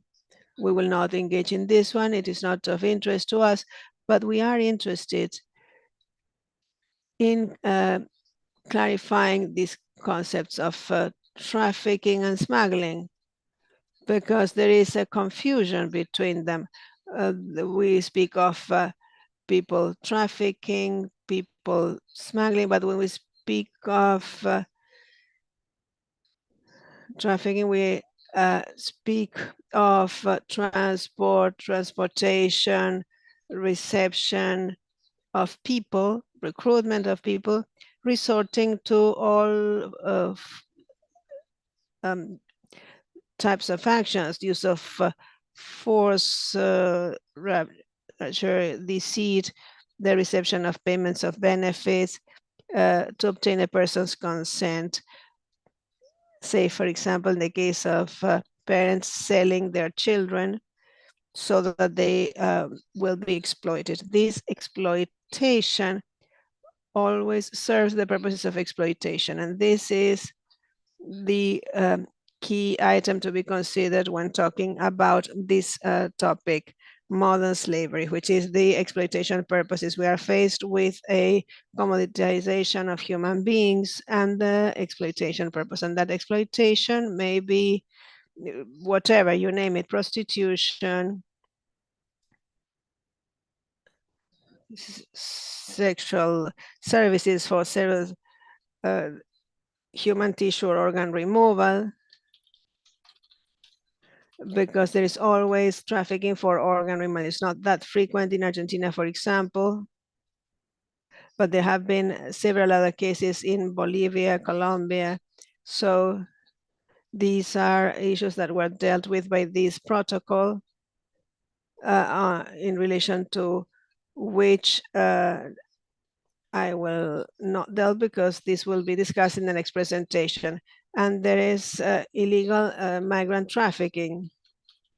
It is facilitating the legal entry of a person into a state of which he or she is not a resident. Facilitation through wetback, there are different names. people who cooperate so that a person will illegally enter a country which is not their own. This is what illegal migrant trafficking is about. The problem with confusing these two terms comes from a poor translation made by the UN, where someone translated trafficking, which means trata in Spanish, because they are false friends.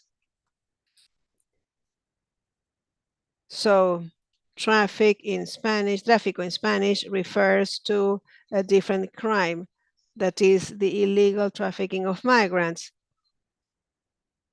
And the other one is a modern form of slavery. They are not synonymous. Modern slavery may be international and may include the illegal crossing of a border. But these are two different crimes. On the one hand, because modern slavery is international. I mean, it is not international. You don't need to cross an international border to be subject to modern slavery, whereas trafficking is essentially a breach of immigration laws. It means helping a person to go into a country without crossing the natural borders or doing immigration. So this is a minor crime. It is a breach of immigration legislation, whereas modern slavery is a contemporary form of slavery, which involves a number of breach of a number of essential rights. So we may not say they are the same thing, though though modern slavery may include trafficking. A person may be recruited within his or her community and end up being exploited. Even though the Palermo Protocol speaks of transfer, they speak of different forms or uses different verbs, but it is not necessary for all those verbs to be used to be facing a modern slavery situation. This was something that we witnessed during the COVID pandemic. A person may be subject to modern slavery without being transferred anywhere. He or she may be exploited in his or her own community. So transfer is not an essential feature to configure modern slavery. What will slavers do? And again, they are slavers, not traffickers.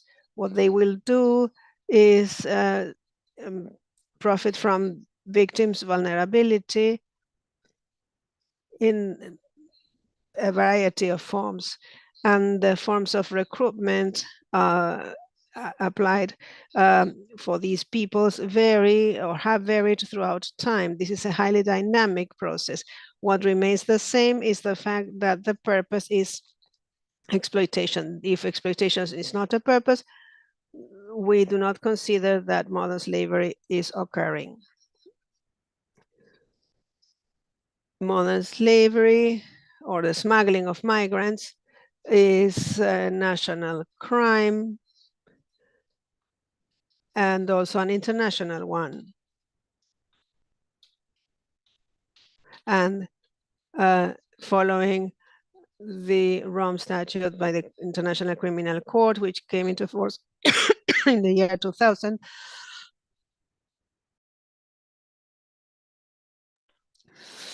it engages in crimes against humanity in particular, including slavery, forced prostitution, forced pregnancy, forced sterilization, and so on and so forth. The most serious crimes offending human consciousness. And it also includes these crimes as part of war crimes. That is, crimes taking place against the backdrop of an international conflict or maybe international domestic. And the court's jurisdiction to try these crimes is when these crimes take place as part of a widespread systematic attack against the civil population, and being aware and knowledgeable of this attack. We've said that the crime against humanity constitutes such a serious breach that it offends humanity consciousness but in any case, hardly ever does the smuggling of migrants take place without the state being aware. That is, we observe that even if a state may have laws in place that are against smuggling of migrants, if the state does not exercise due diligence in order to prevent, research into, punish this crime, they can be criminally liable, both as a state when tried by a regional court, and also at an individual level, because of having committed this kind of crime, which can be looked into by the International Criminal Court. There's some preliminary investigation, for example, on the situation taking place in Venezuela. And, well, as I said, this is being looked into by the International Criminal Court. In the case of Contra Nukunarak prosecutor, the court provided what the criteria are to determine there is a situation of slavery. That is, what are the indicators that refer to slavery or speak of slavery.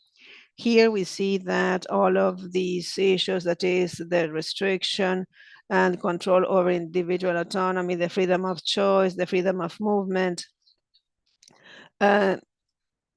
the perpetrator obtaining a profit, the exploitation purpose, the lack of free consent or free will by the victim. And notice this, or the impossibility or irrelevance due to the threat of the use of force or other forms of coercion, fear, deceit, violence, or false promises.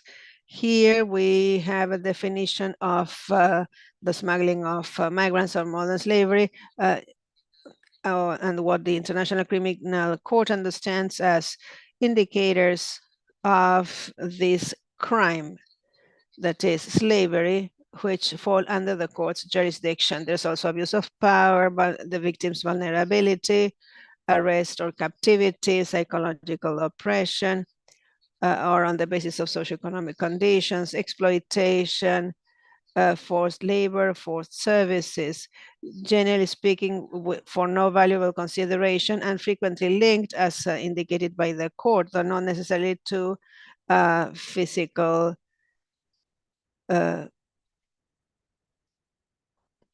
torture, sex, prostitution, and smuggling of migrants. So as we see, this is a kind of crime that may be tried and by the International Criminal Court. So we go from a situation where human rights were desired in the Universal Declaration of Human Rights to becoming laws, first at an international level, thanks to the conventions. Then they were incorporated into states' internal legislation, domestic legislation, and now we have the possibility not only of trying a state as breaching human rights, but also of individually going against the people who committed these crimes. In concluding, let me tell you that the smuggling of migrants is a global problem. There are reports on this from every country in the world. No country is exempt from this problem, not even Switzerland.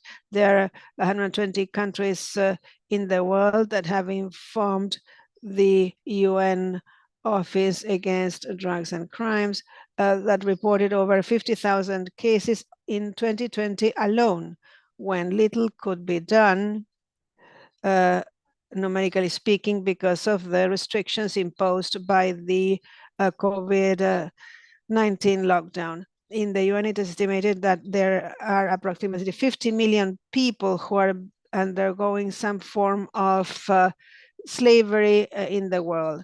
The figure is larger than the population of Argentina. That is, we are saying that now in the 21st century, when slavery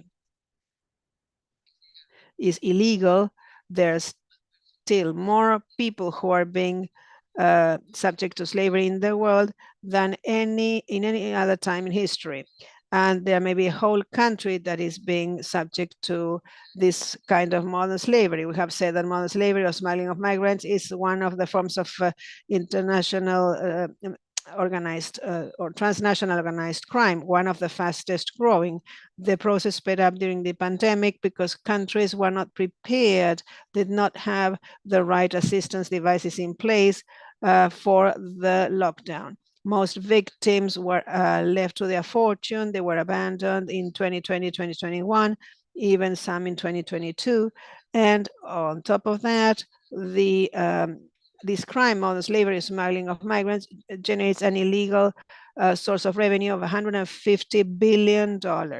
So that it is a problem that must lead us to think, and which calls for countries to engage in the adequate due diligence to identify and punish the same, since this may give rise to responsibility on the part of the state, but also on the part of the people who commit or are involved in these crimes. With this, I conclude, and I remain open for questions.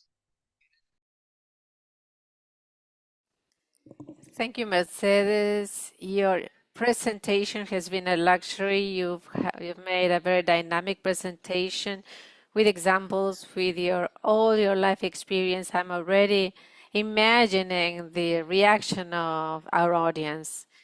And well, it's incredible to see how it keeps growing and how profitable it is, because they always say that drug is the most profitable organized crime, but a gram of drug is sold once. However, a person can be sold countless times. Now we will give the floor to Rocio Uron Duran. She is the coordinator of the project to struggle against human trafficking and illicit smuggling of migrants for the Andean countries and the South Cone. She's an economist, she's an expert in public management and holds a master's degree in development. She provided technical advice for the strengthening of the capabilities to struggle against human trafficking in Colombia, Bolivia, Peru, and Ecuador. Of course, her bio is longer. It is in the platform. Welcome, Rocio, and you have the floor. Good morning, everybody. Thank you so much for the invitation that has been paid by the CPIDH to this important event. I will give you details about the Palermo Protocol, that is a protocol to prevent, suppress, and sanction the human trafficking, especially women and girls. That is under the United Nations Office Against Drug and Crime. Something worth mentioning is that there are some essential elements to take into account when addressing human trafficking. One of them is the complexity of this crime. It is a crime that's not easily identified, let alone investigate or take to trial, because it combines different elements. Slavery is a part of it, but also exploitation and also the crime of human trafficking.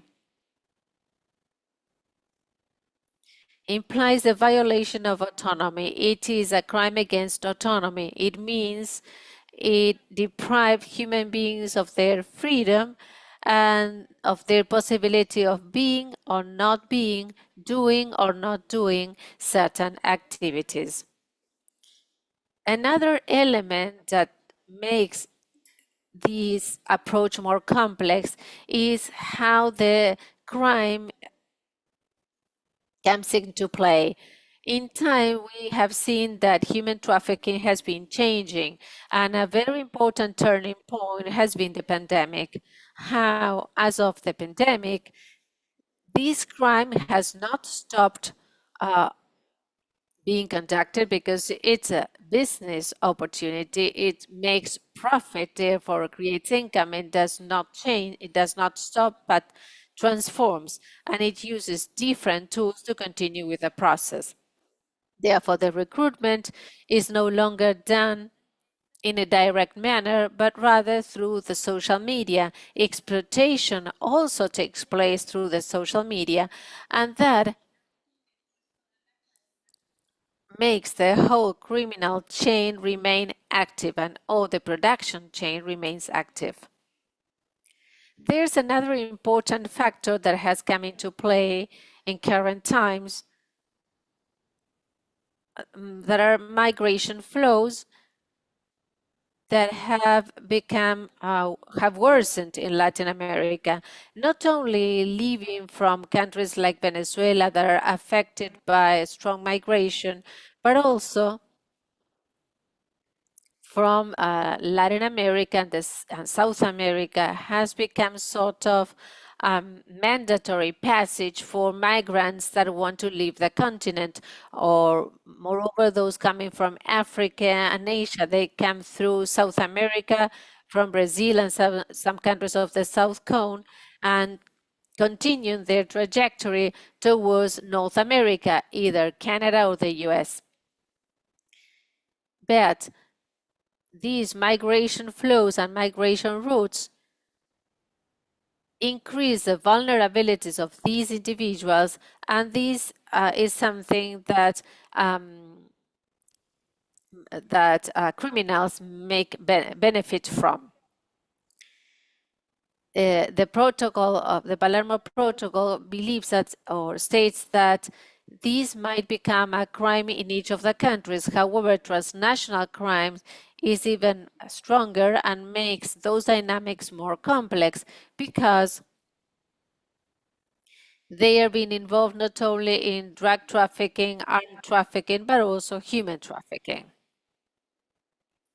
Another important factor is how the crime expresses, that has to do with the social condition of the territory. Talking about human trafficking in Argentina is quite different from talking about human trafficking in Colombia or the Andean region or Central America. That is why these crimes should be analyzed, taking into consideration the sort of the local reality and also within the regional context. This is one element that makes the whole situation more complex. And finally, the effective approach depends on the knowledge of the constitutive elements. If the state agents, organizations, civil society organizations are not aware of the crime, don't know the basic concepts attached to this crime, it will be very difficult to provide a right reply or response because they will not be able to identify the crime, protect the victims, investigate, and take these criminals to justice that are the main pillars of the Palermo Protocol. In considering the different approaches to human trafficking, the UNODC, that is the agency safeguarding the Palermo Protocol, has two main approaches. One is the human rights-based approach that has been described very clearly by Mercedes. That is the approach that allows us to understand that the human trafficking crime affects the rights of the persons that are subjected to exploitation And not only their rights, there is a single right that is violated, like the right of autonomy, but the right of freedom, the right of life, the right of health care. Therefore, it is a crime affecting significantly the persons. On the other hand, it is important to understand that this is a crime, moreover now, is considered part of organized crime. Organized crime plays an essential role in the development of human trafficking, and how organized crime is not only involved in human trafficking, but is also an element of some other crimes that can be associated or not to this one, but that are closely or directly or indirectly connected to this one. Then it is very important to understand the two sides that are used to analyze human trafficking in order to address this topic appropriately, adequately, and in a focused manner. Now, in the face of organized crime, the United Nations, especially the UNODC, has developed some criteria that look into the way in which the organized crime is related to human trafficking as a crime, but among other actors or stakeholders, because it's a quite complex crime. Therefore, there has been an analysis done to specify that there are 4 stakeholders that participate in human trafficking. The first stakeholder is the person, the individual that might subject another person to exploitation and the constraint of their autonomy. Therefore, in this case, servitude or forced labor may be produced or generated by a single individual. We do not need a criminal organization to exploit a human being. Secondly, the traffickers whose main activity is not related to trafficking, but rather at a point in time, they might participate in some chains of some links of the criminal chain, whether recruiting, supporting the transfer of the individual, or receiving the victims while they arrive to their destination. These persons are not part of the criminal network. Thirdly, we have the criminal organizations that are not transnational organizations but have control over the local territory. A clear case, an example in Colombia, are some of the criminal organizations that have domain over the territory and domination over a territory, and they control paid sexual activities that are conducted in that territory. That is to say, they control brothels, they control prices that are charged to their clients, and the way in which persons that are the prostitutes are paid or not. And then we have transnational organized crime, whose main activity is not trafficking, but as they control the routes for smuggling of human beings or for armed trafficking, they also control those routes in order to conduct human trafficking. That is very important to take into account as well. The only stakeholder is not only organized crime, but there are other stakeholders involved as well. Now, if we focus on the current international framework, as Mercedes has said, we do have the United Nations Convention Against Transnational Organized Crime, and this convention is a result of a number of treaties, agreements, or protocols that preceded, that were reached, but that did not succeed in giving the right result. For example, the Convention against white women trafficking was the closest to the Palermo Protocol. And this convention had several problems. First, it only considered women trafficking and white women trafficking from Eastern Europe. And it was written because at the beginning of the 20th century, there was a situation in which Eastern European women disappeared or they were taken to Middle East and they ended up being sexual slaves. That created two basic problems.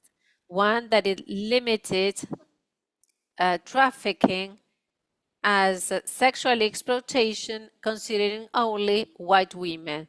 That is, women from the rest of the world may not be victims of women trafficking.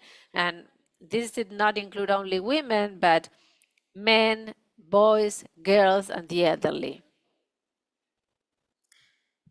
On the other hand, it would create stereotypes of exploiters or traffickers. They were only traffickers if they came from the Middle East. That is to say, they were not traffickers in Europe, in America, and only certain group of people were considered traffickers. Therefore, those limitations did not allow us to understand the real dynamic and scope of human trafficking. That is why that convention changed, and many years went by, almost a century, in order to set forth a convention that would be much broader, that would allow us to understand the crime in a much more global way, and that would take stereotypes away from the definition. This convention took place in Palermo in Italy in the year 2000, and this convention describes what should be done in order to counter transnational organized crime. Is Resolution 5525 of the year 2000 of the United Nations, and this convention is made up of 3 protocols, as Mercedes has already mentioned them. The Protocol of Human Trafficking, that is called the Palermo Protocol, that is the protocol to prevent, suppress, and punish human trafficking, moreover, women and girls. Then the protocol against illegal smuggling of migrants by land, air, and sea, and then the protocol against armed trafficking. As Mercedes has mentioned, the last protocol, that of armed trafficking, is not in our scope. We will be focusing on the other 2 protocols, and I will elaborate on the Palermo Protocol. The content of the Palermo Protocol is based on 3 criteria. First, it defined or provided definition of human trafficking. It is a minimum definition. It means that this definition can be tailored to each one of the countries without losing those minimum standards set by the protocol. Therefore, if you revise the definition in place in every Latin American country, they are similar because they follow these minimum standards, but they are different because in some of them, for example, they define the aims or purposes of human trafficking, or they eliminate the means because they are more difficult to prove, or there are more definitions based on verbs or less. However, the minimum standard should be fulfilled as established in the protocol. The second item, the crime is considered transnational. However,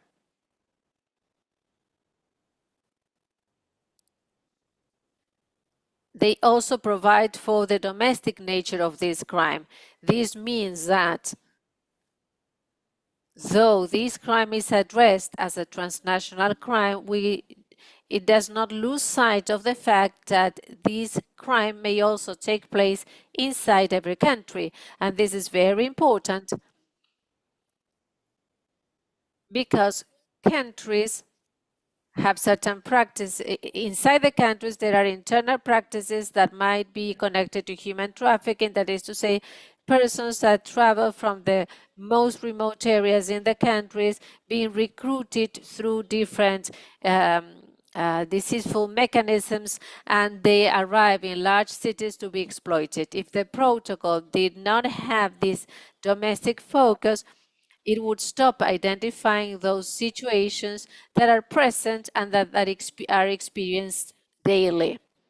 And regretfully, what has happened is, if we look at the statistics, in most of the countries, they identify transnational trafficking because officials associate human trafficking with transnational situations, and sometimes they lose sight of what is happening in their own country. And the protocol content set forth that the punishment should be in agreement with the seriousness of the crime. That is why there are minimum standards and some aggravating factors that are related to the engagement of public officials, the state of the defenselessness of the victim, among other situations. Therefore, the punishment or conviction should be in agreement with how serious the situation has been. This does not mean that if a public official is not involved, or if the situation did not reach an extreme, punishments shall not be made. What it means is that the impact made by the situation of exploitation to the victim shall be weighed, and not only in the face of the direct victim, but the indirect victims as well, that are the close relatives or family members of the person that has been exploited. There is also a definition, a basic definition in the protocol that sets forth, or in fact, it is somehow the foundation that used among all the other definitions in the world. It says, we will understand recruitment, transportation, transfer, reception of persons resorting to the threat of the use of force or other forms of coercion, kidnapping, fraud, deceit, abuse of power, or a situation of vulnerability, or the reception, concession of payments or benefits to obtain the consent from a person that has authority over another one with the purpose of exploitation. This exploitation would include prostitution of other persons, other kind of sexual exploitation, forced labor, slavery, or associated practices, servitude, or organ removal. This is the basic definition of human trafficking, and this is a definition that should be found in every definition of every law against human trafficking in the countries where this protocol has been ratified. Currently, this protocol has been ratified by about 170 countries that are members of the UN.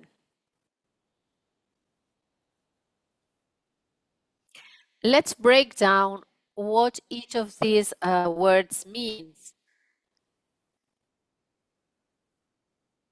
You know that they're in different colors. In brown, brown makes reference to the actions or the verbs that define the human trafficking as a crime. So first, recruitment.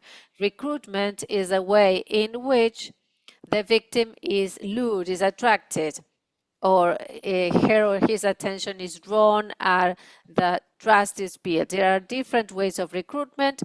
First, the recruitment done directly, that implies having persons in charge of the recruitment, of contacting the individuals that they believe that might be useful or might be subject to exploitation. The recruitment is done by persons that gain the other person's trust. However, since the pandemic and the widespread use of social media and technology, what we have seen is that the recruitment is done also through these platforms. Therefore, the easiest and most common way to recruit individuals has been through the offer of a labor option. There are millions of job offers where good opportunities are offered, good salaries are offered, but they end up being just a hook to recruit the victims. And transportation in the Palermo Protocol, transportation and transfer is differentiated. Transportation is the use of a means of transport that allows for the mobility of the victims. Understanding that the Palermo Protocol has a transnational nature. However, we understand that transportation and transfer can occur in the same country and in the same neighborhood, and it does not need or time or a certain number of kilometers. The reception of the victim while the person is transferred also understand the transnational nature, and there might be a victim that comes from Latin America but needs to have a stopover in Spain to arrive in China finally. So that is the dynamic between the reception, the welcoming or reception, that in fact it is the arrival of the person to the place of exploitation. Now, in blue, we have the media for which we can commit a crime, and moreover, the recruitment. They can use violence, threats, or some other ways of coercion, moreover, when the victim has already been recruited and is being exploited.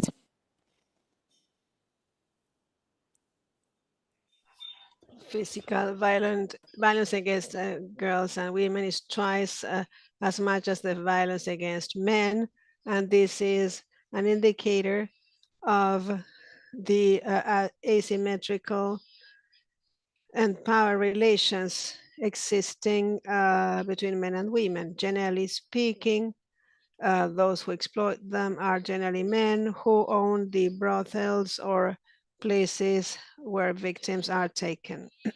But also, the use of violence generates fear, and also the fact that people are far more subdued and prone to being exploited. Threat is yet another typical means whereby even though no physical attacks are committed, they're in a constant state of fear because they use threat against their family members. Deprivation of freedom, fraud, deceit, abuse of power, abuse of a vulnerability situation. For example, people who have any form of disability or receiving payments or of any benefit that can be generated. And as Mercedes noted, there's the case where parents are given some kind of benefit for their children's exploitation, whether it is forced labor or other forms. And it is also present when children give their children away to ask for money in public places, and this is split between the person who is exploiting the child and the child's parents. And the purpose, which changes or varies from country to country. The basics are established in the protocol, exploitation of alien prostitution, any form of sexual exploitation, including pornography, sexual tourism, two terms that are being changed, especially when they refer to girls, boys, and girls and teenagers, abuse against boys, girls, and teenagers, and sexual tourism, which is not actually sexual tourism, but it's related to sexual exploitation within the framework of travel and tourism, slavery or practice analogous to slavery, labor exploitation, and forced services or works. Here, there are two things to be mentioned that are being dealt with again in the light of new knowledge that has been generated. Labor exploitation is different from forced labor and the services. And this lies or is based on the fact that labor exploitation is more related to poor labor practices. That is, they are not paid or paid late. They work longer hours for no additional remuneration, or where there is a toxic labor environment. But this is different from forced labor or services, which are indeed contemplated in the ILO convention that we are going to discuss briefly. Exploitation of begging by third parties and serve them. Organ trafficking,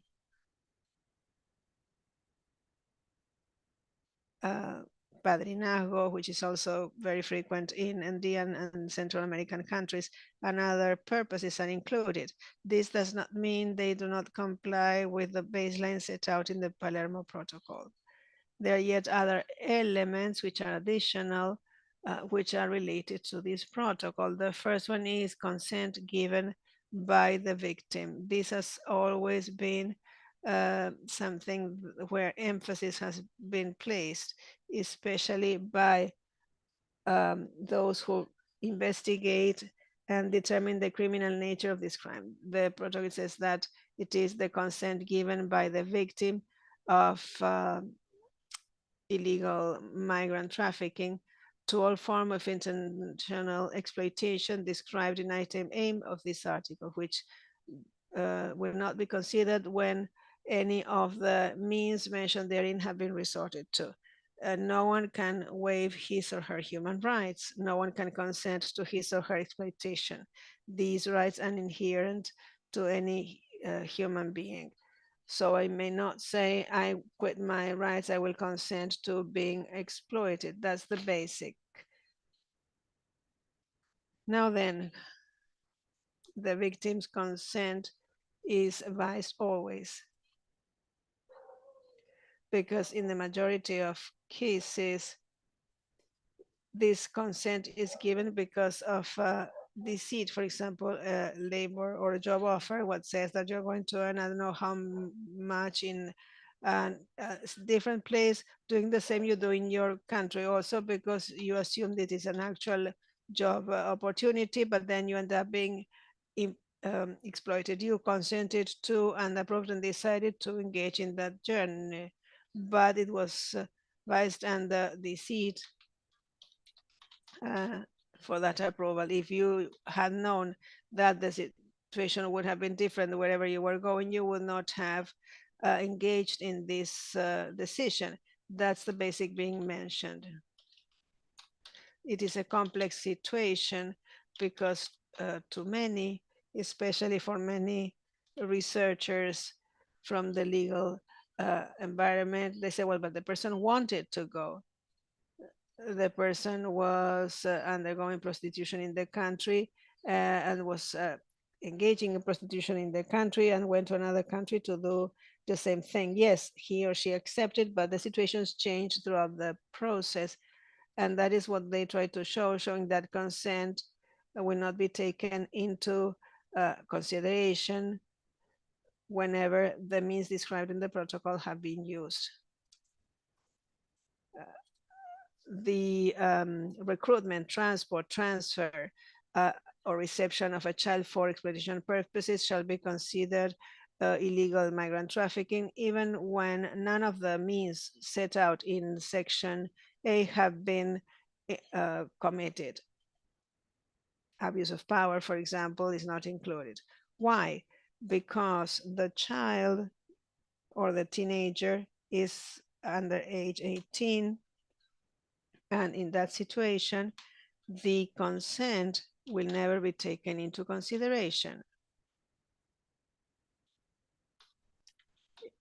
The girl, for example, is being sexually exploited, but when interviewed, she says, no, I'm here out of my own will. I have nothing else to do. That's illegal migrant trafficking because she's undergoing exploitation, and doesn't matter how she got to that situation.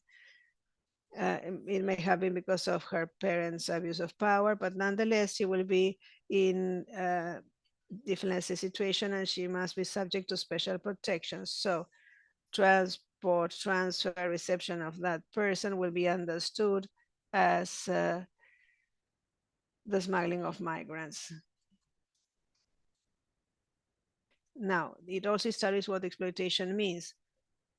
This is an action that takes advantage of person's vulnerable situation or an inequitable advantage.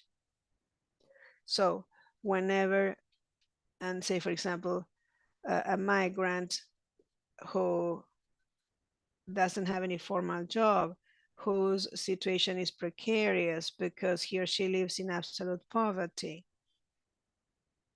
and a third party profits from that vulnerability, there's a clear intention to engage in exploitation. And if that takes place, then the situation sort of is consolidated. Exploitation is also configured because of the existence of working conditions that are inconsistent with human dignity. That is, not only the recruitment of people in a vulnerable situation leads to exploitation, but also the kind of jobs that are inconsistent with human dignity constitute exploitation. What do we mean by that? Forced labor, serfdom in any of its forms, slavery, sexual exploitation. These are jobs, quote unquote, that we do not understand the use of the term work in this context. These are activities that always are always against human dignity. They degrade it and allow for the breach of or violation of other fundamental rights. Exploitation relates to hard and abusive conditions in particular. Exploitation does not take place in a nice environment or in activities that have been agreed upon or that are in line with the person's age. They do not relate to activities that may benefit human beings. On the contrary. So when we speak of exploitation, we have to differentiate among these conditions and these three situations in order to take into consideration the serious situation the person is facing. Regarding forced services or labor, this is very much related to ILO Convention number 29.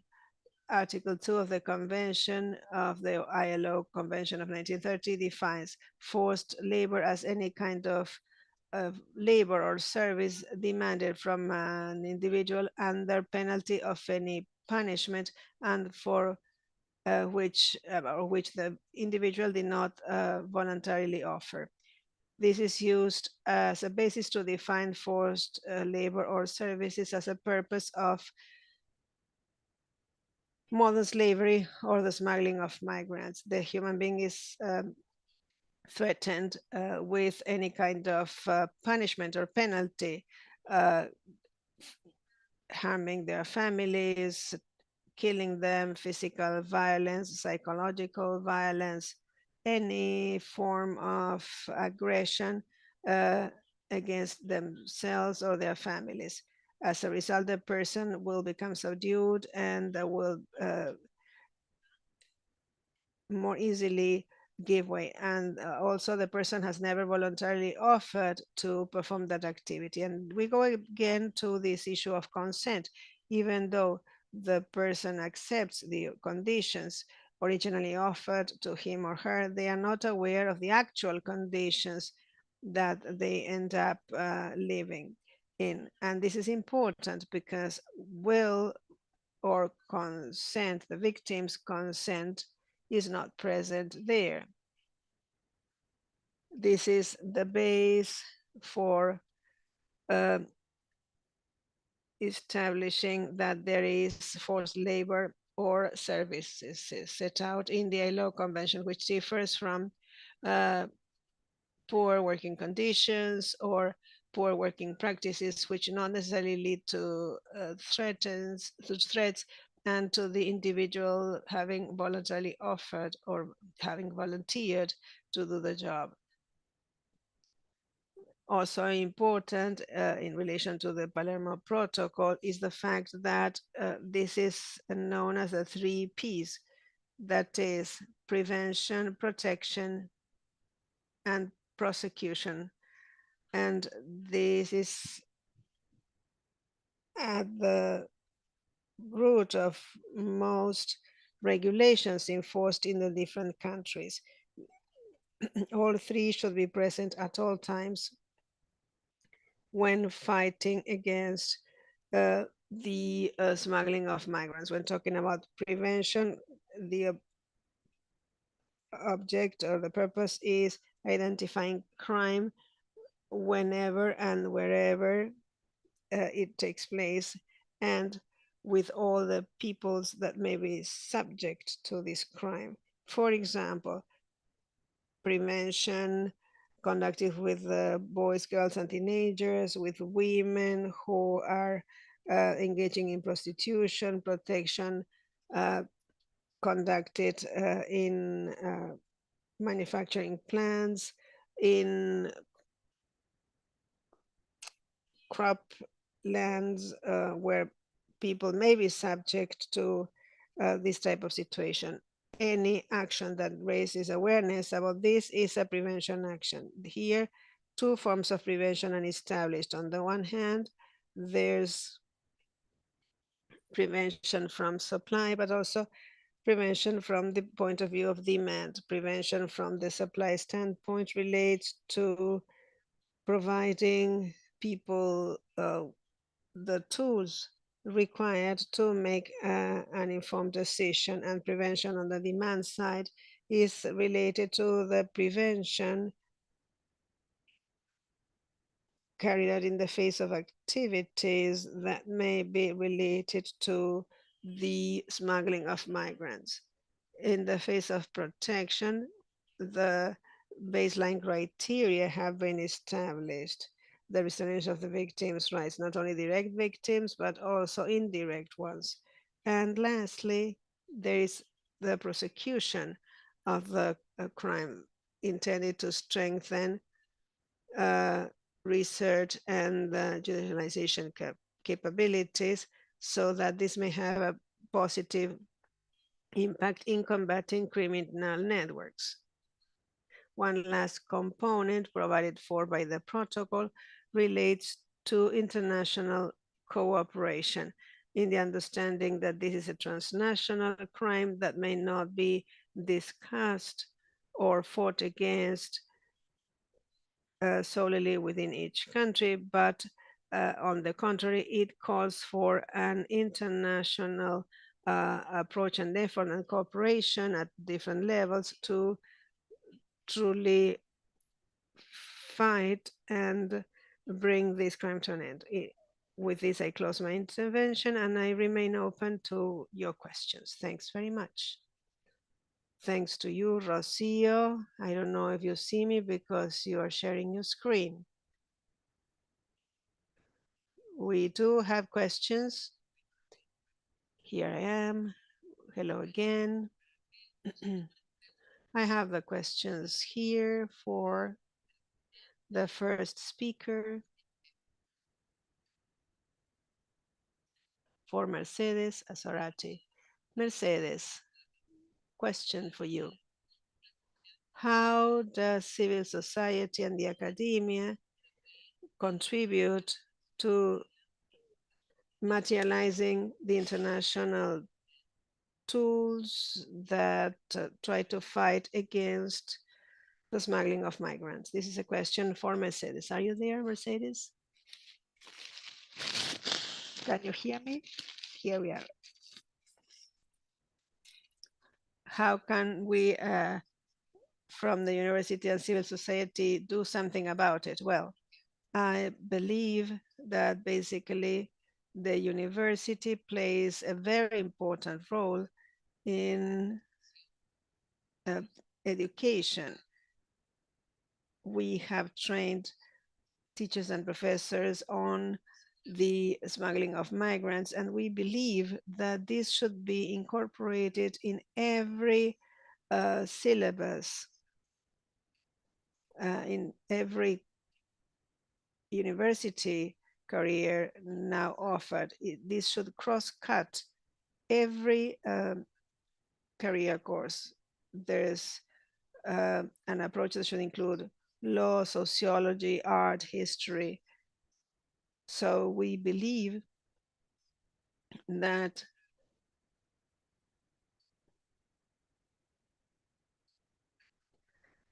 this should be included as a topic as part of the lessons being delivered. We trained university professors and asked them as a requirement for graduation from this course that as part of their course syllabus, that they develop a module that would deal with the smuggling of migrants in relation to their field of expertise and the training that they provided. I think this is very important, training teachers and professors and the inclusion of this topic in the different courses. Universities also cooperate by organizing clinics that provide legal assistance and counsel to people that may be subject to smuggling or modern slavery or their families. The main hurdle here is having a stable base of volunteers who may conduct cases and provide advice. Universities in particular, especially state-run universities, should demand that students that are about to graduate do some volunteer work representing victims of this crime. In the case of civil society, well, there are manifold cooperation opportunities. In Argentina, the main issue is the scarcity or lack of resources. We have developed proposals that take into consideration the resources available to us. An organization which has a given number of computers, a given head count, well, considering the scarce resources available to NGOs, the idea is to see how they can develop a plan and implement a plan that may accompany victims. Most important, we need to accompany them. A smuggling victim needs accompaniment for a long period of time. If he or she is going to file a complaint, to go through the civil or criminal case, but also we need to work on programs to help them regain control over their lives and rebuild their lives. This is of the essence to redress the damage caused to them. And here comes government's responsibility. Governments should contribute funding to, well, finance or fund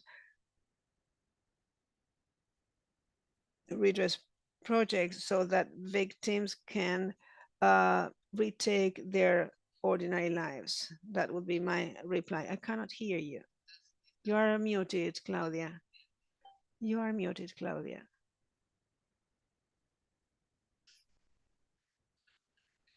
So that they cannot fall back into that activity. We have just 5 minutes. We have little time. Another complex question for Mercedes.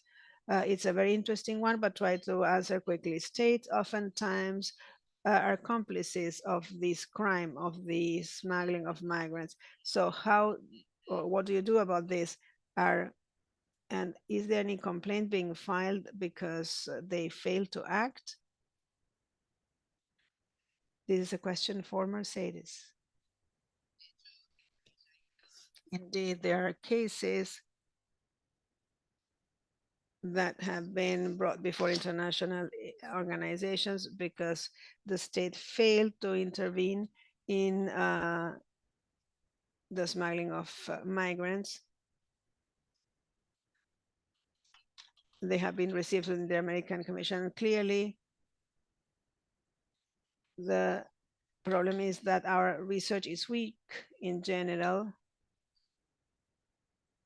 The proportion of public officers who have been accused and against whom a ruling has been passed. I remember a case, for example, where a minor girl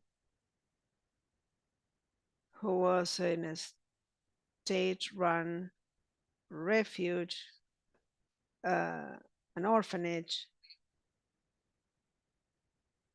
she was sexually exploited, that she was taken away every now and then, and she was sexually exploited.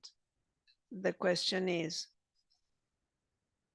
was the orphanage director prosecuted or condemned? No. So here we are failing. Research should be carried out and an investigation should be conducted that may allow us to establish the responsibility incurred by by civil servants.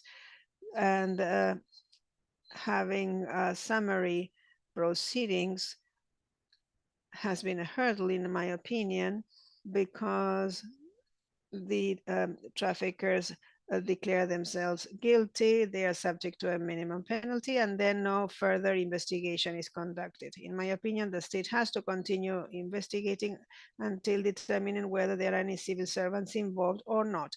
If the state fails to do so, it's not complying with its duty of due diligence. Well, we have another question for Rocio. We are short of time. It is quite a complex question. What is the responsibility of states that favor the legal availability of illegally obtained resources by deregulating capital markets? This is the case with Argentina. What can you say about this, Rocio? Yes, it's a quite complex question, but a very interesting one to the extent that today an analysis of or the struggle against the smuggling of migrants is precisely dealing with money laundering. And this is partly because what we have identified is 99% of judgments passed throughout the world are passed against the weakest link of the chain. The ones that are sent to prison are the ones who attract these people. But if one is sent to prison, then the next day there are 3 doing the same job.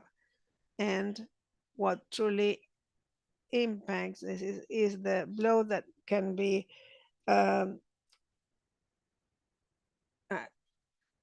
caused on these organizations. This is done by following the route of the money obtained from exploitation. What we suggest, not only from our agency, but also at the level of different organizations, is to do the same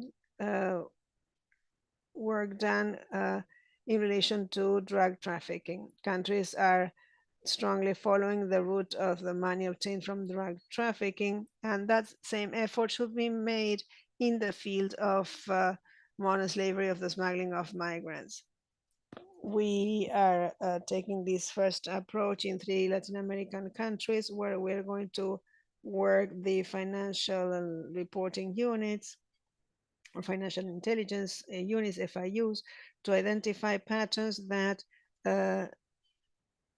have been found in money laundering, thus being able to go after these funds. These should be a commitment by or an undertaking by all states. That is, identifying what are the patterns, the markets used in the laundering of assets from the smuggling of migrants, and conduct the necessary investigation to seize these resources, and as noted by the protocol, that these resources resulting from human exploitation be used for redressing victims.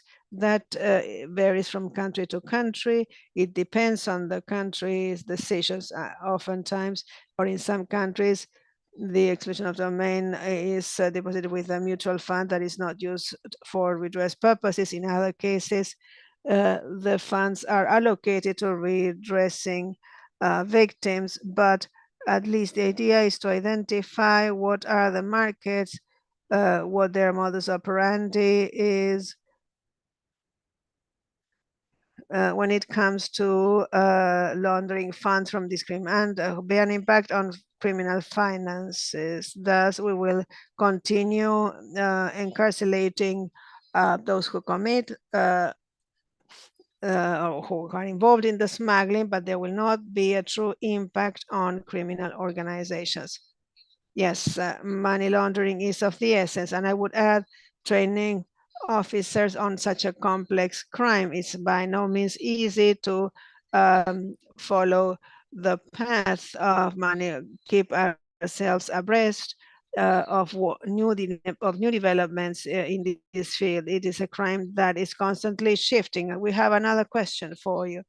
What can be done in federal countries like Argentina, Mexico, and Brazil when provinces do not adhere to national laws and are not subject to international recommendations and sanctions? Well, when countries adhere to convention or protocol, as it is the case with the Palermo Protocol, it is the country that adheres to it, not the provincial governments. So it is an agreement entered into by the state with an international organization, in this case the UN, and it is a national undertaking.